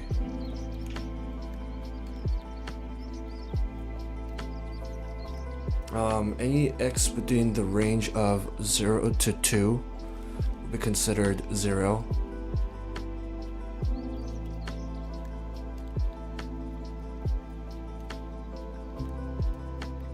And then any Y between Y to 2 will be considered 0 as well. So this will be considered 0, 1, 1, 2.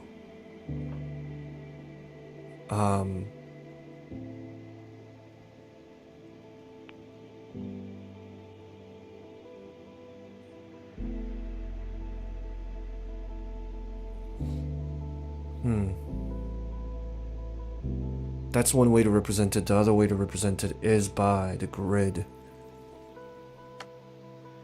So I can do this.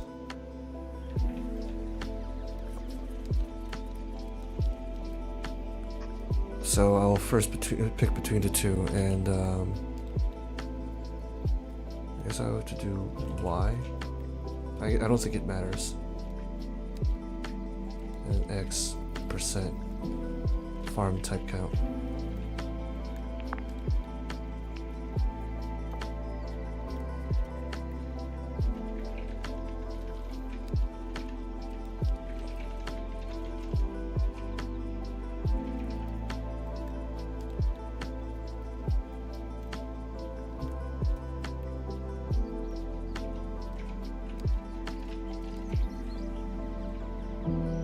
What the hell?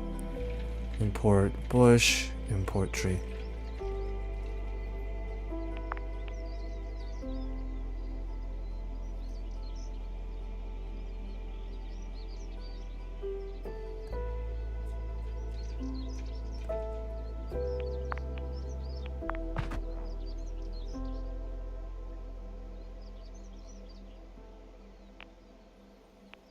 The thing is that it went over to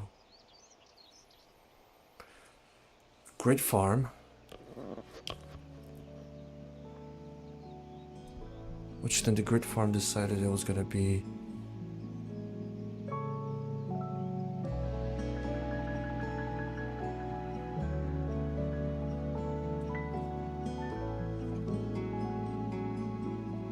hold up. Plants pumpkin, because first there's pumpkin farm 00, right?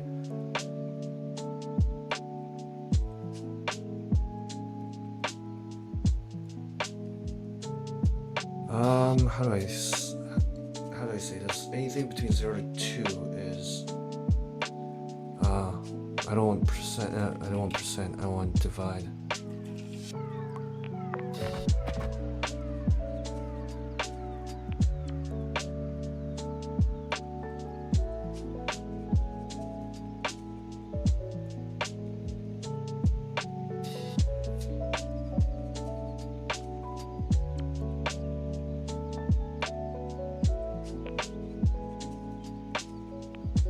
This is in 2.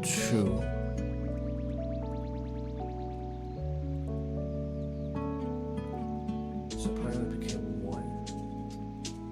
That's what happened.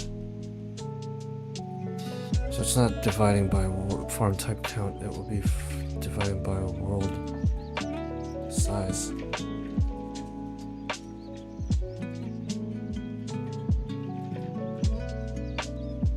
No, it's not dividing by world size. It has to basically go up to 3. So I'll be doing 3 here. And I'll go over to farm carrot and farm bushes. I can easily remove these arguments.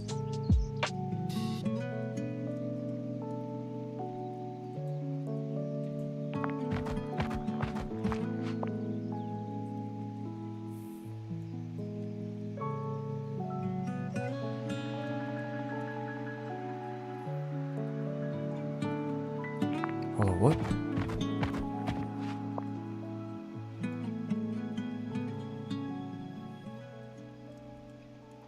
Oh. Yeah, I can remove those too. Though I am curious, it just plant ground soil, but it didn't farm the plant the carrot. I'm do plant entities carrot.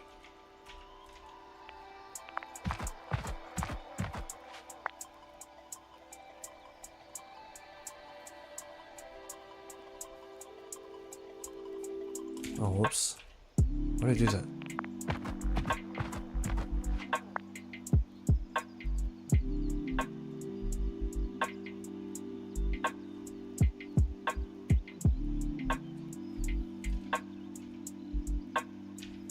I put the X, Y. I accidentally typed Korean.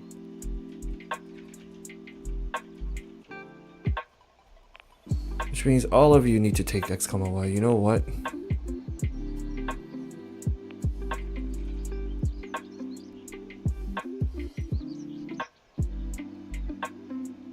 Only carrots though. Oh, and grass, apparently.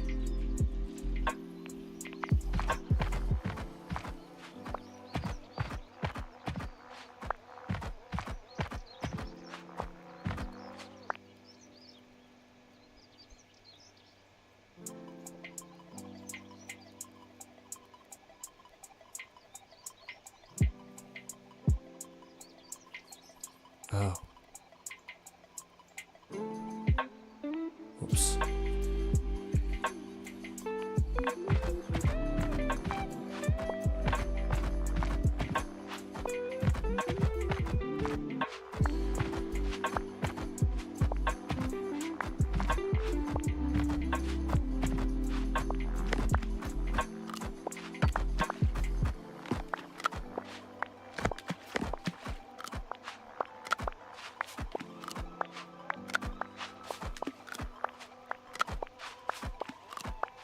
Well, that's not how I envisioned it at all. It's in the wrong rows. And also all the trees are growing in a row now. Which means that my grid isn't really determining the farm type correctly. It is because I'm dividing by Y. I divided by X. Wait, no, that should be the right way to do it, no?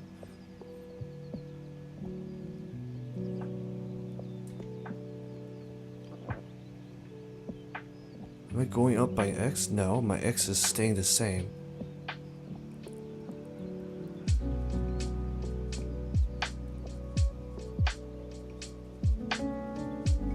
I think the problem is that this isn't actually the X, this is Y.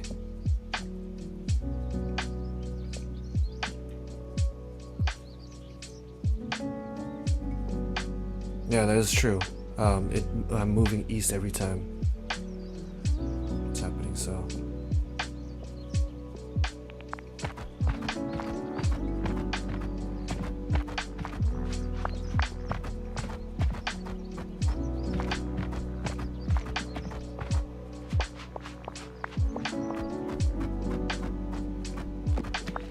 And that's not how I want to do it at all.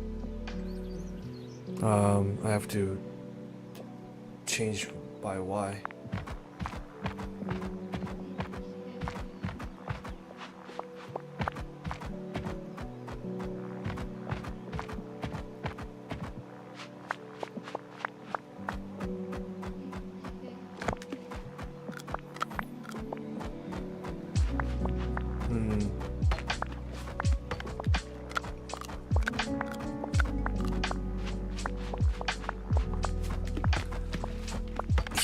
There's a little bit of a problem with the way I'm farming pumpkin there, though. I think I have to manage it grid by grid.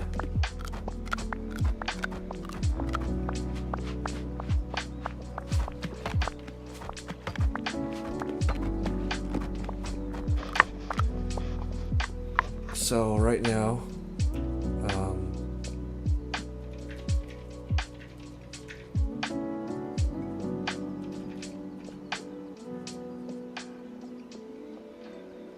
I'll divide by 2, I guess, so I get 3 out of it. So I'll do grid size.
pumpkin farm has to be determined a little differently. I have to understand that the whole farm needs to be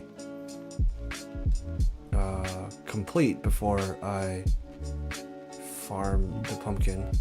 Where is the damn pumpkin? Oh, here.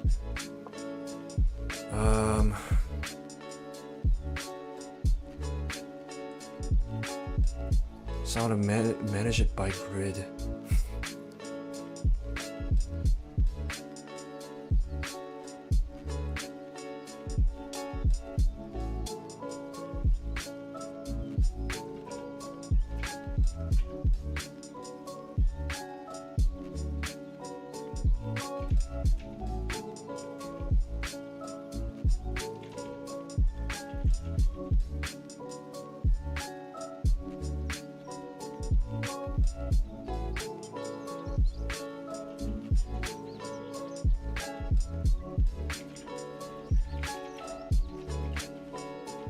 I'm gonna create a function called isBestHarvest, and what it does, it's going to do is it's gonna check if all the grid that it's supposed to take care of is going to be it has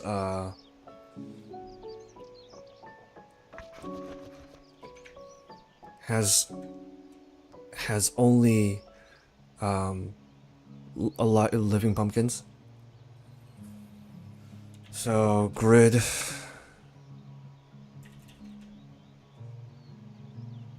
for grid size. The way I'm gonna do it is I'm gonna for loop all the grid. Well, no. For X and grid range grid size.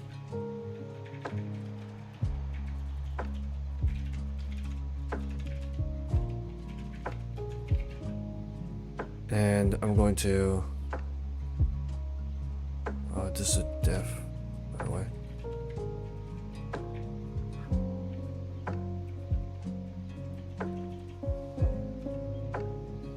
If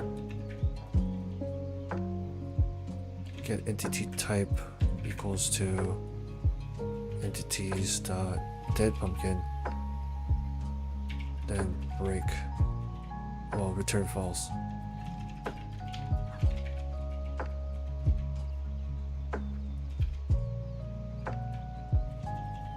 And if I loop through all of that and it's fine, then return true.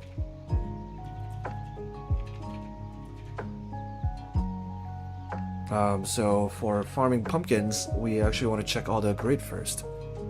So I'm gonna change the movement to be based on grid instead of columns.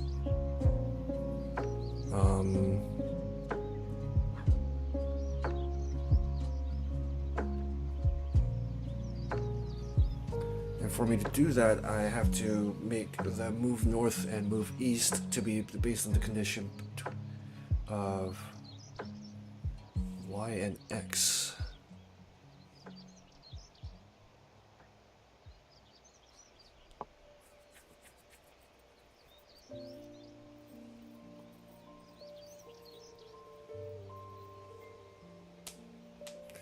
Which is a little difficult to do.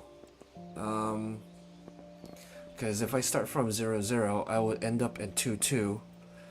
And I can't really go up to 0, 3. So instead, I would want to come down or go left to continue the loop. Coming down is fine. Coming down, go right as a reset is fine. So it'll be moving 2 times and then moving right 1 time, I guess.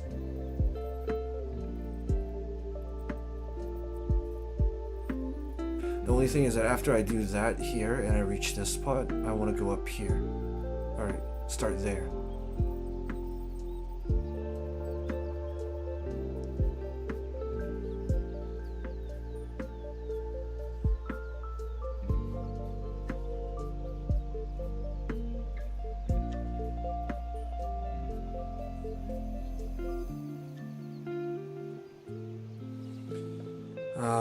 It is easier if I just know the start position of each of the grid.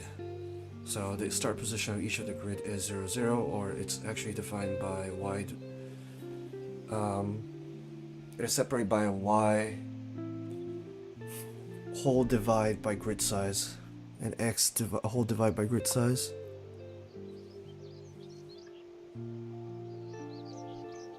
That's how you distinctly get different ones.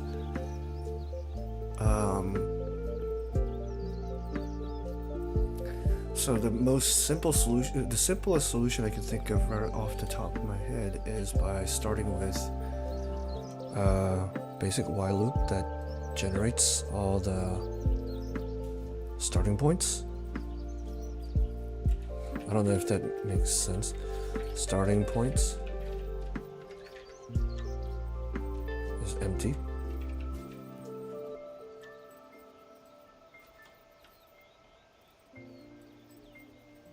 Starting point would be y divided by grid size, x divided by grid size.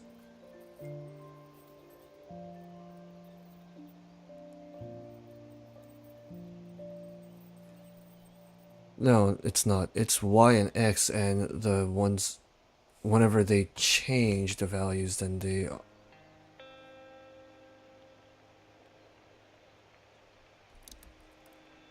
starting points change.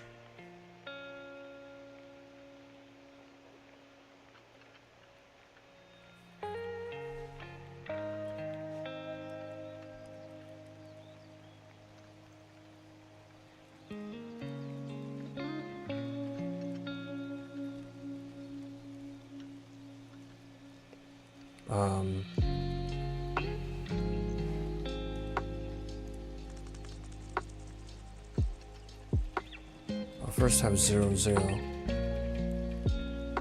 If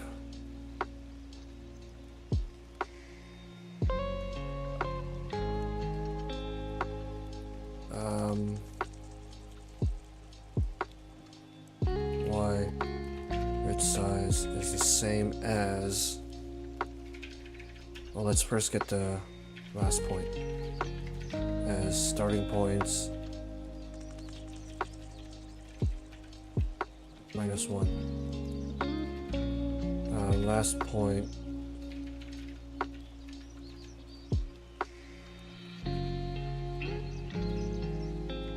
and x grid size is last. No, that's not how I want to do it. I guess the grid size, yeah. And y, x. Sorry, I want to do x divided by grid size instead.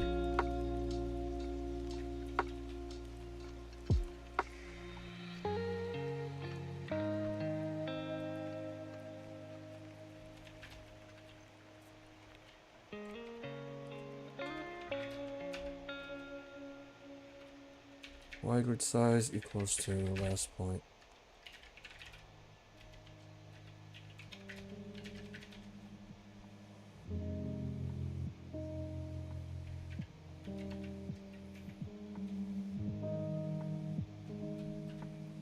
Then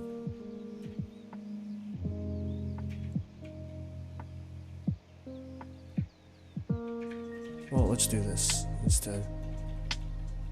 Or I can put the starting point as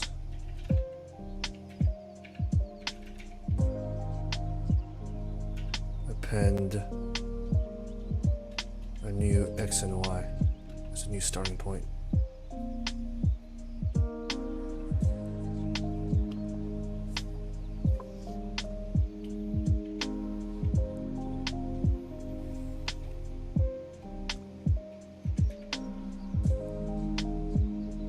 I'm going to create a new script called drone, and I'm going to call it move2.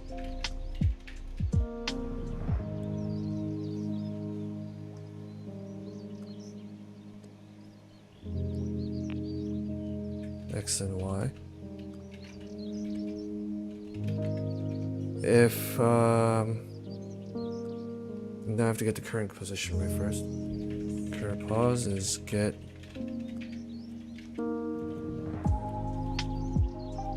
X is get pause X. Y is get pause Y.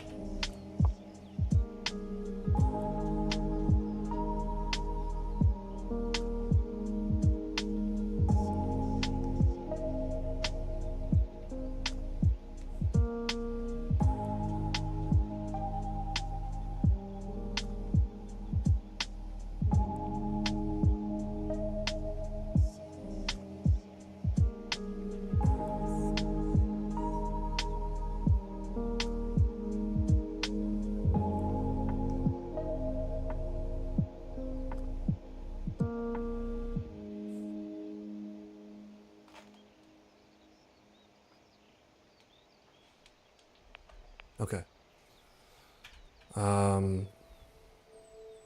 Oh shit. Cur X. Cur Y.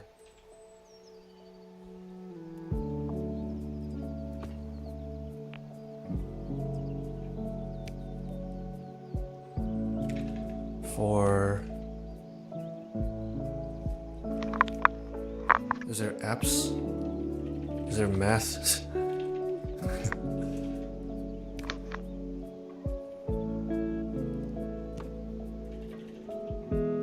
Xdiff equals to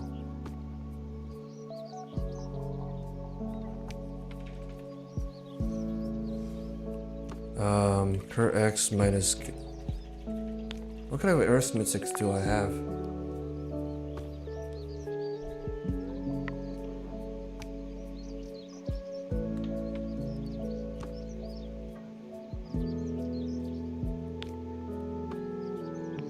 Okay. Current x is larger than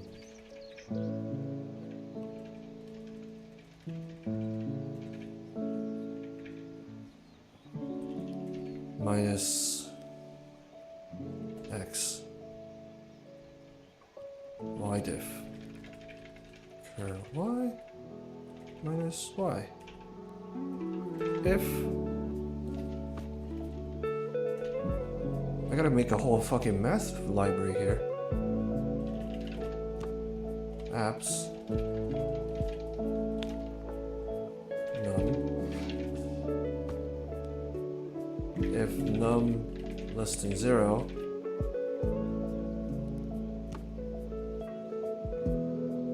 then turn num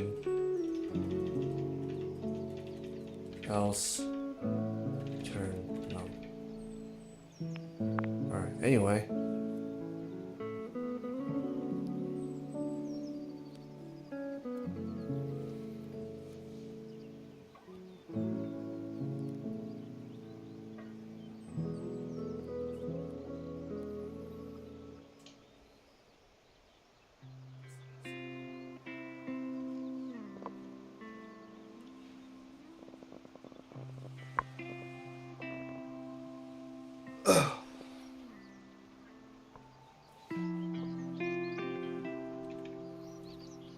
If xdiff, well,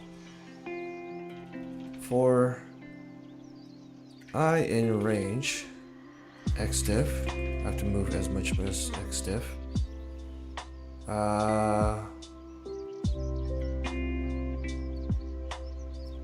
It really depends. If xdiff is less than 0,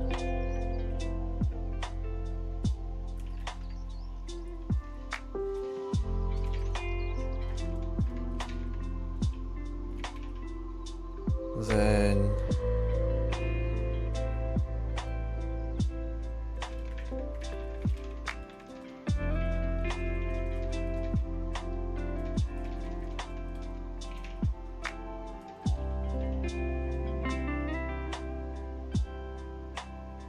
it must mean if I'm in if xdiff is less than 0, it means x is larger than target x is larger than current x, which means to move east.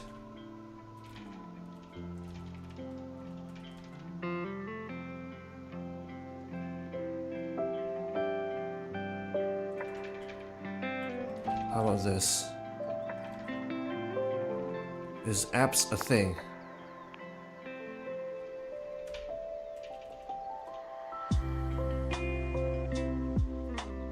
if x diff is less than 0, move east.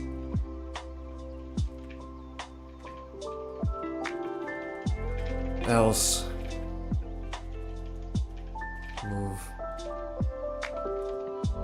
west.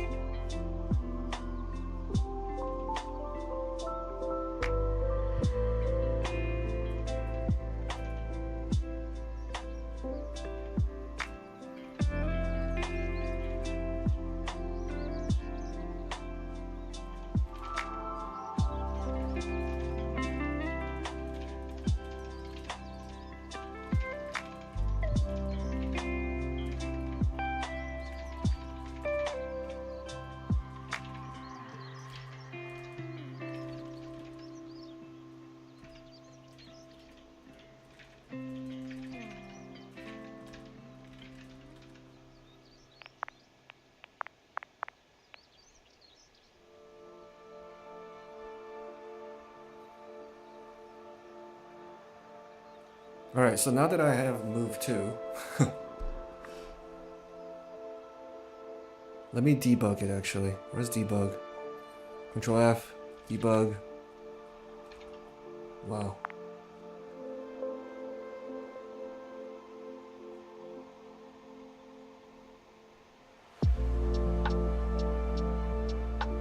There you are.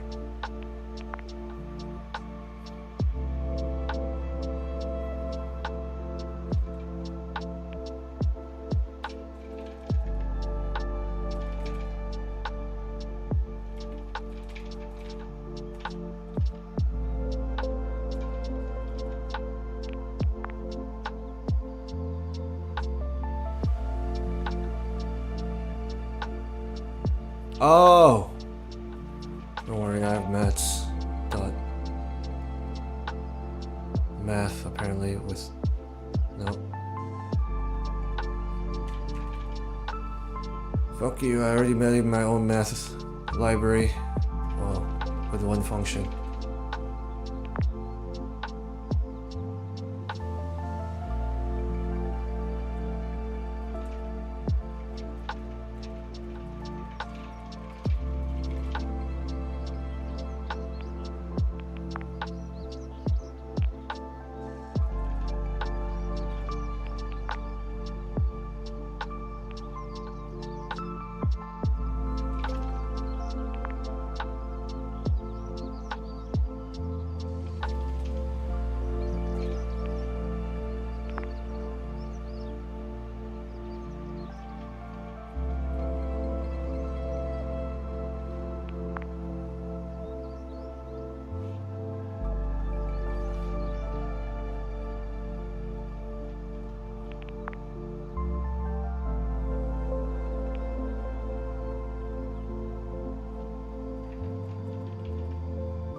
Here's a fast... I need to implement a faster way to move.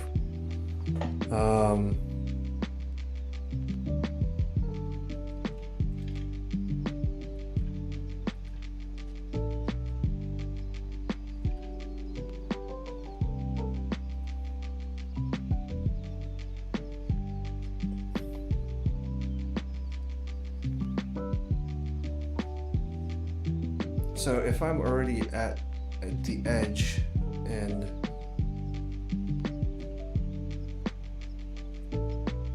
if I'm at 5 and I want to go to 0, the faster way is just go up instead of going to 0.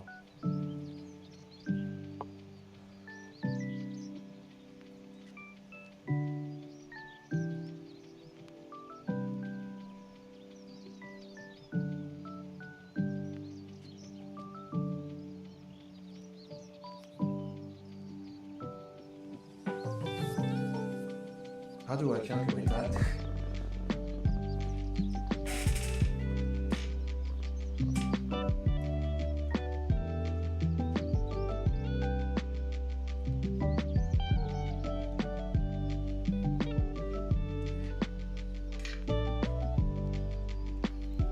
It's kind of like, okay, if I am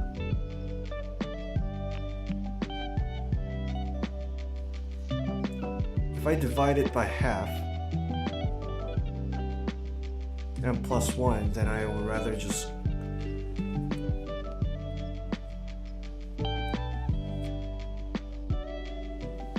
if the distance is more than 3, right? So if I'm here and I'm here, 1, 2, 3, 1, 2, 3, or 1, 2, 3.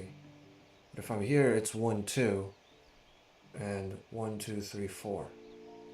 So if there's a distance more than, I guess, distance is more than 4, or in other words, distance is more than world size divided by 2 plus 1, then I should go the other way around.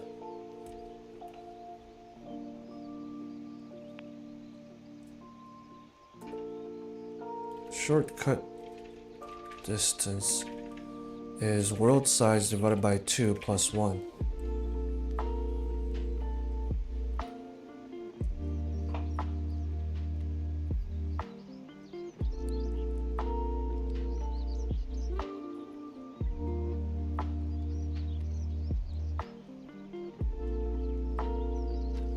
So if I'm here and I'm trying to, if I want to get here and I'm here, then I would rather go 2 up instead of 1, 2, 3, 4 down. So if the distance is shortcut distance or more, then I want to subtract the world distance by the shortcut distance instead.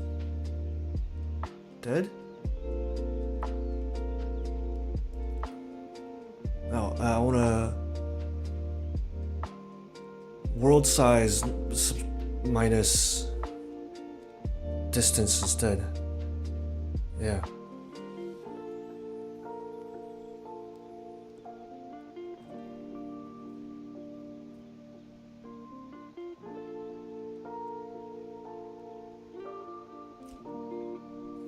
If xdiff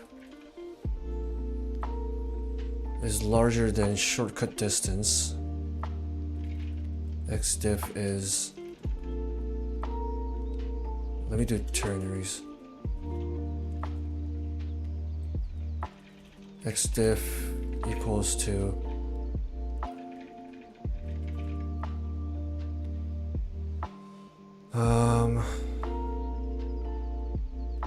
world size minus xdiff, otherwise xdiff. Ydiff equals to ydiff is larger than shortcut distance, world size minus ydiff, xdiff, ydiff. Okay.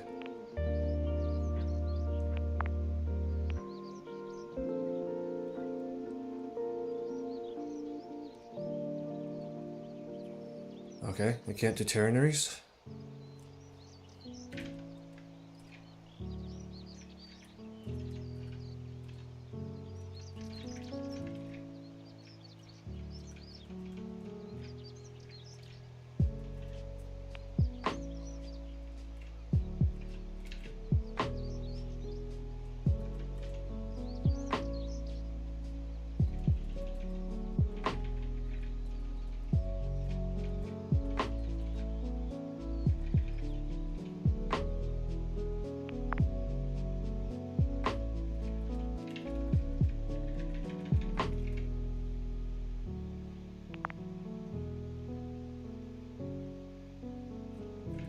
Whoops, I didn't even put the equal statement.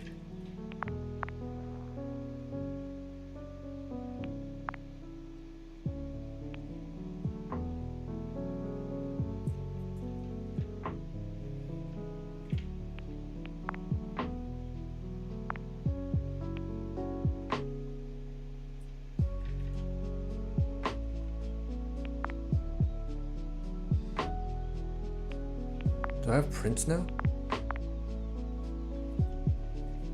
Right?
Calculation is reversed.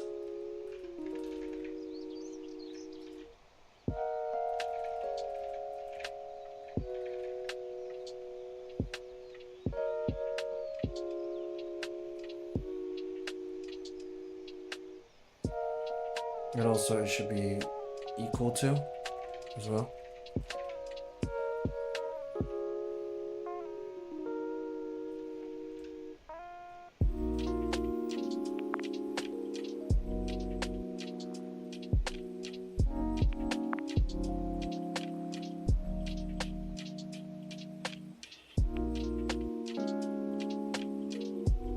Also, it should be absolute.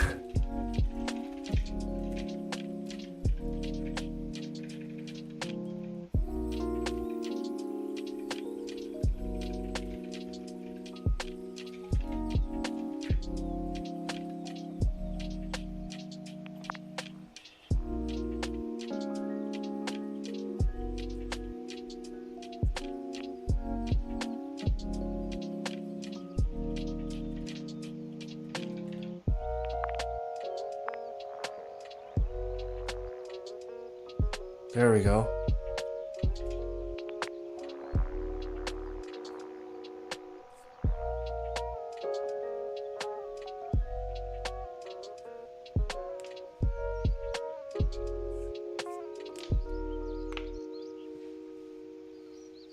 Wait, why did that do that?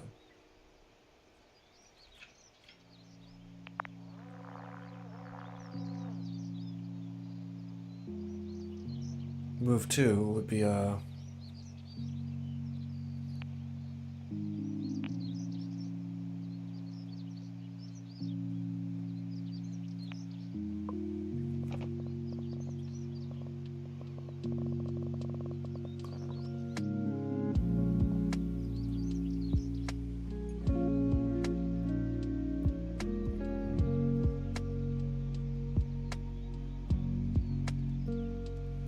diff would be 5, world size would be 6, so it would be -1, which means to move down 1, right?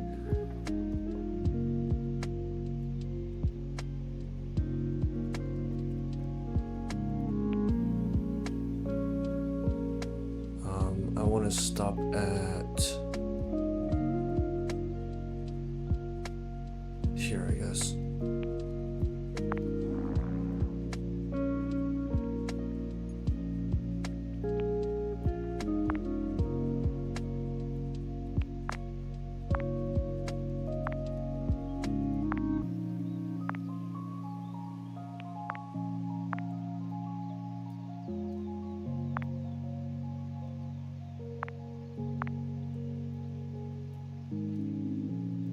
Okay, I'm into 5.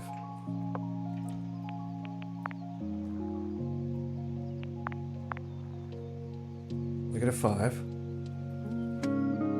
-5 is larger than the shortcut distance, so y div will be -5 minus, oh, it did 11.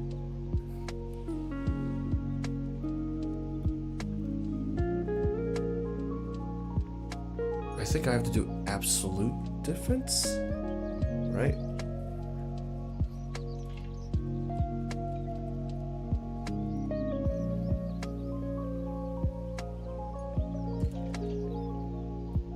difference was 5.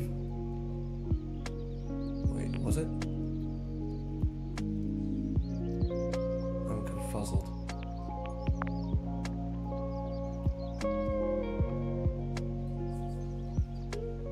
Diff was... Y diff was -5. I feel like I should say the other way around.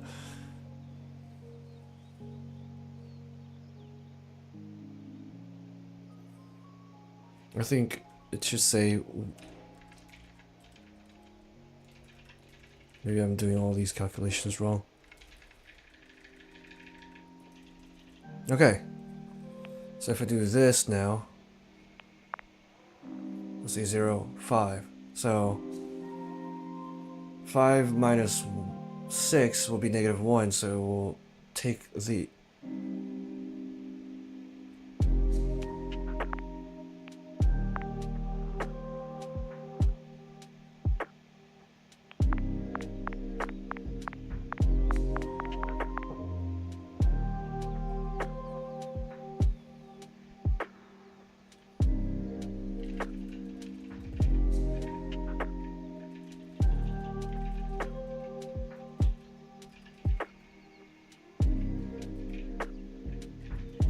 I mean, I guess it didn't matter.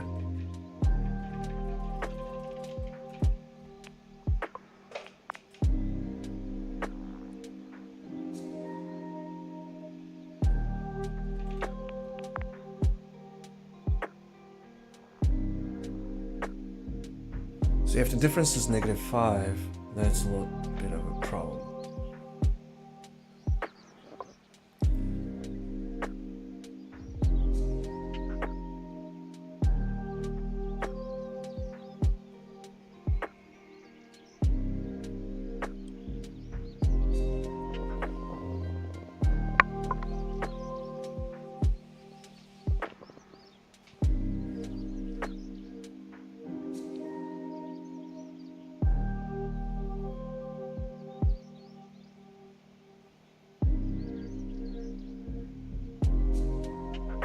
If I do percent world size,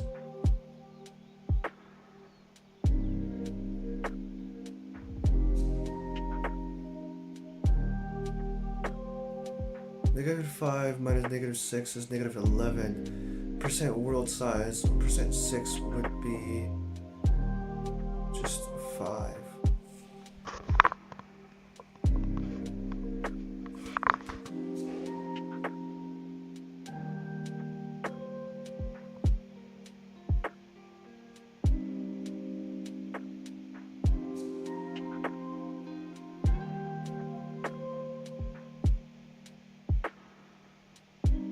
No, percent -5. The percent would be -5. So like the world size is divided by 2, then it will be percent -2.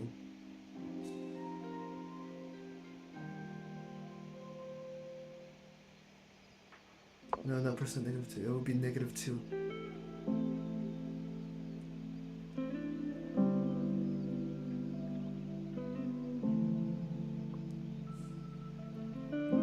-11 will be negative. It will be -2. I want it to be 1 instead.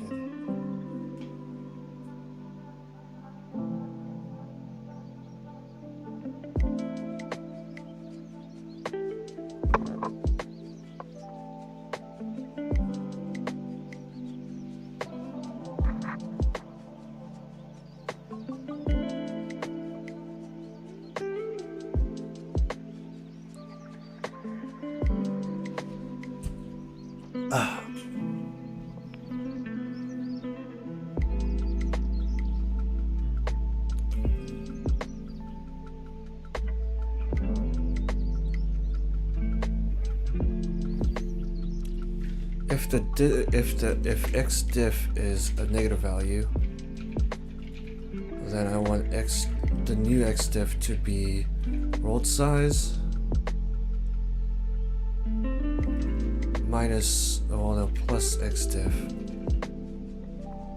so that let's say x diff is -5 because I have to go 5 down.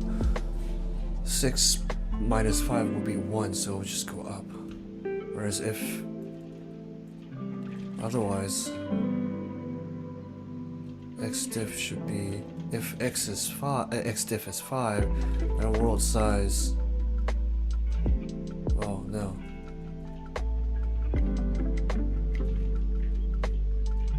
Minus world size.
Oh my god, the number of clicks I have to do.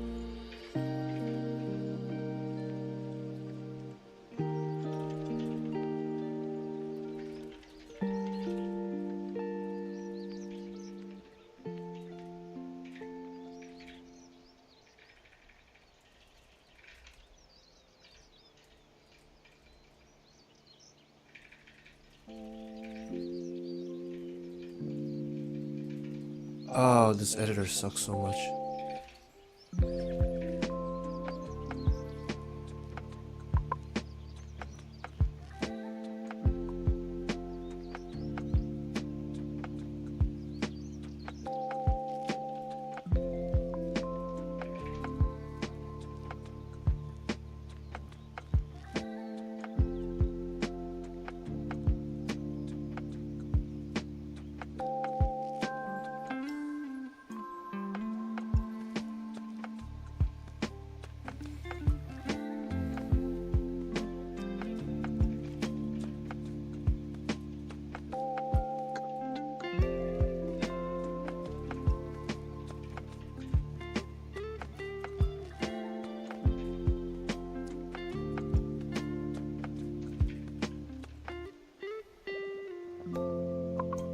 Is that the right way to do it?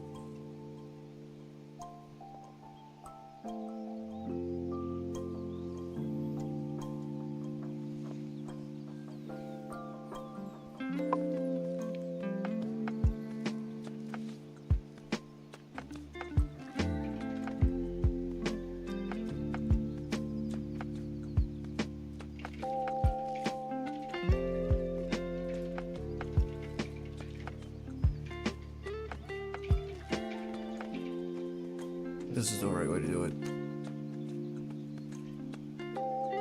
I don't need this then.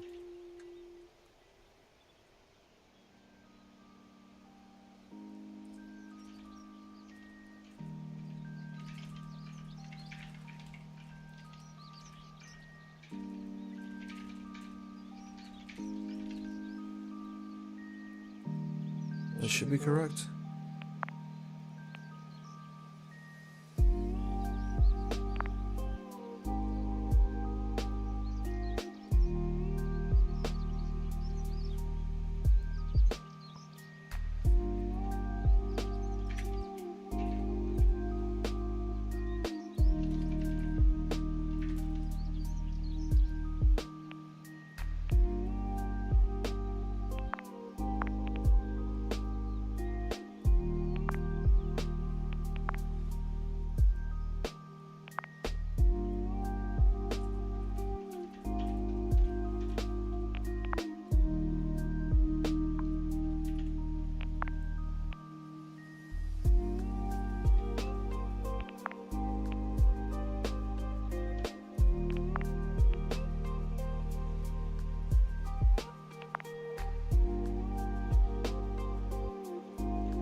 Cool.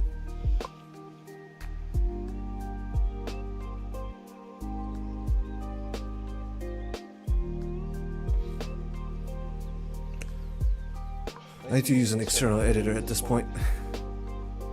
Alright, now I have the move command properly done. I swear to God, if there's a... Yeah.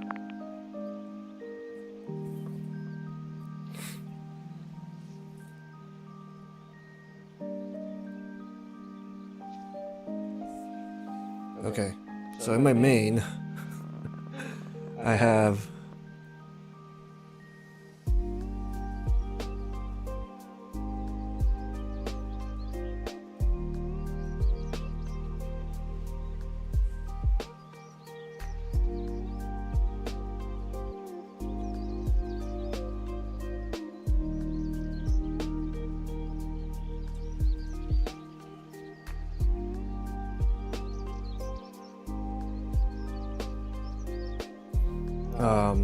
I can get all the starting points appended.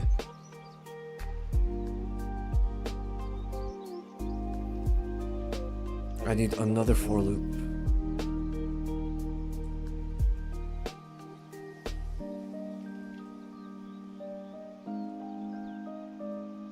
Here. God, I hate the indents.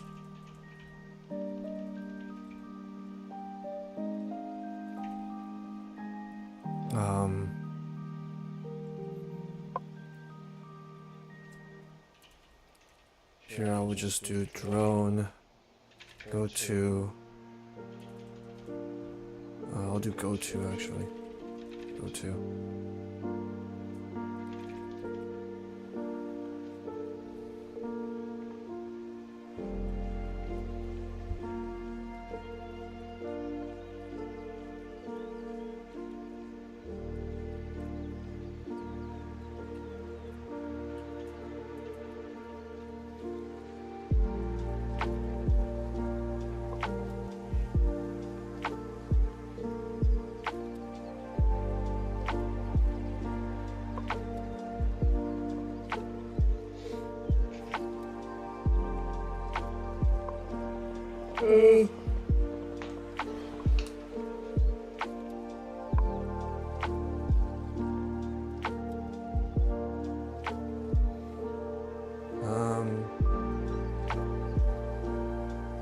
I guess it would be nice if the farm has a state, right?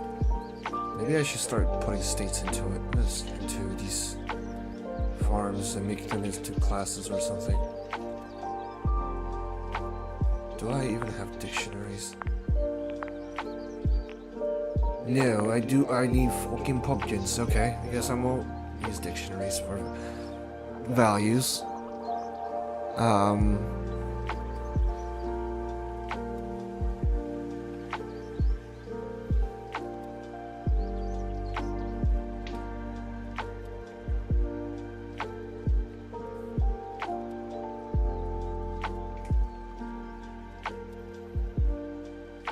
this is where I pinned all the starting points.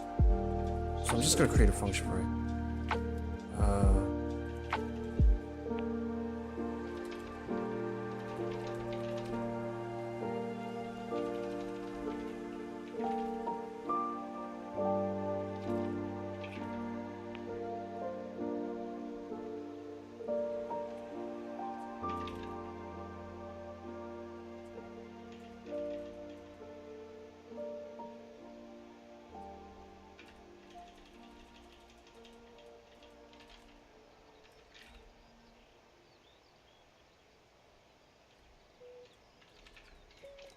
I don't like that.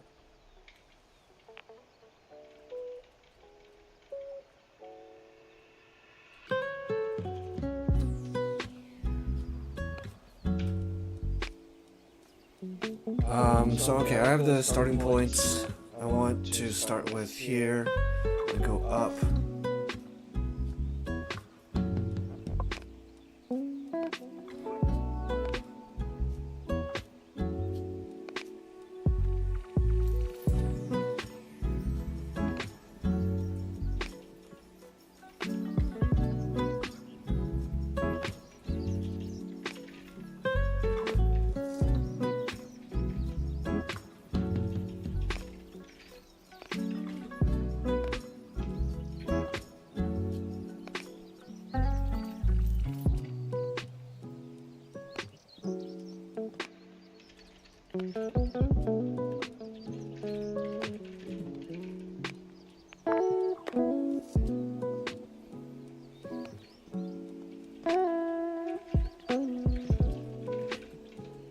Those kind of syntax won't work.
That's not right.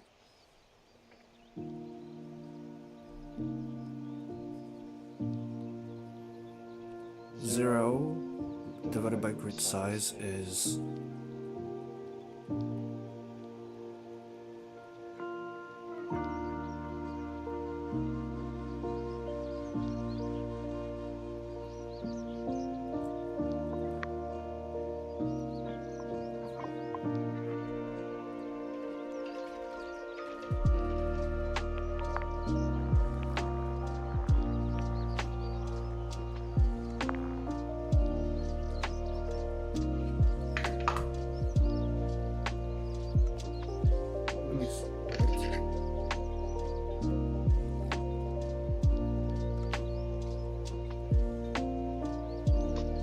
grid size is 3. So 0 divided by 3 as a whole number is 0.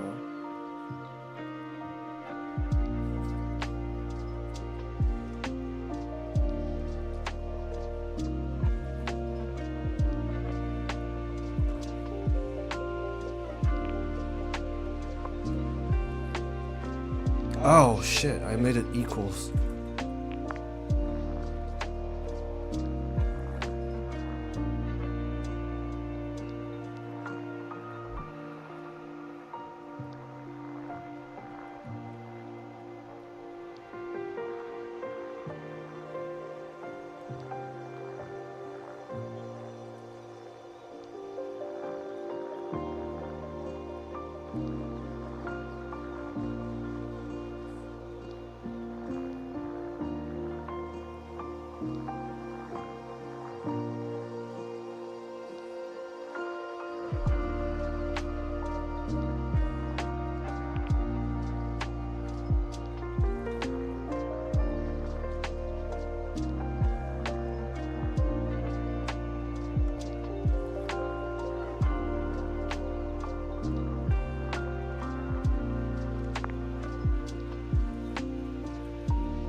come back to this some other time.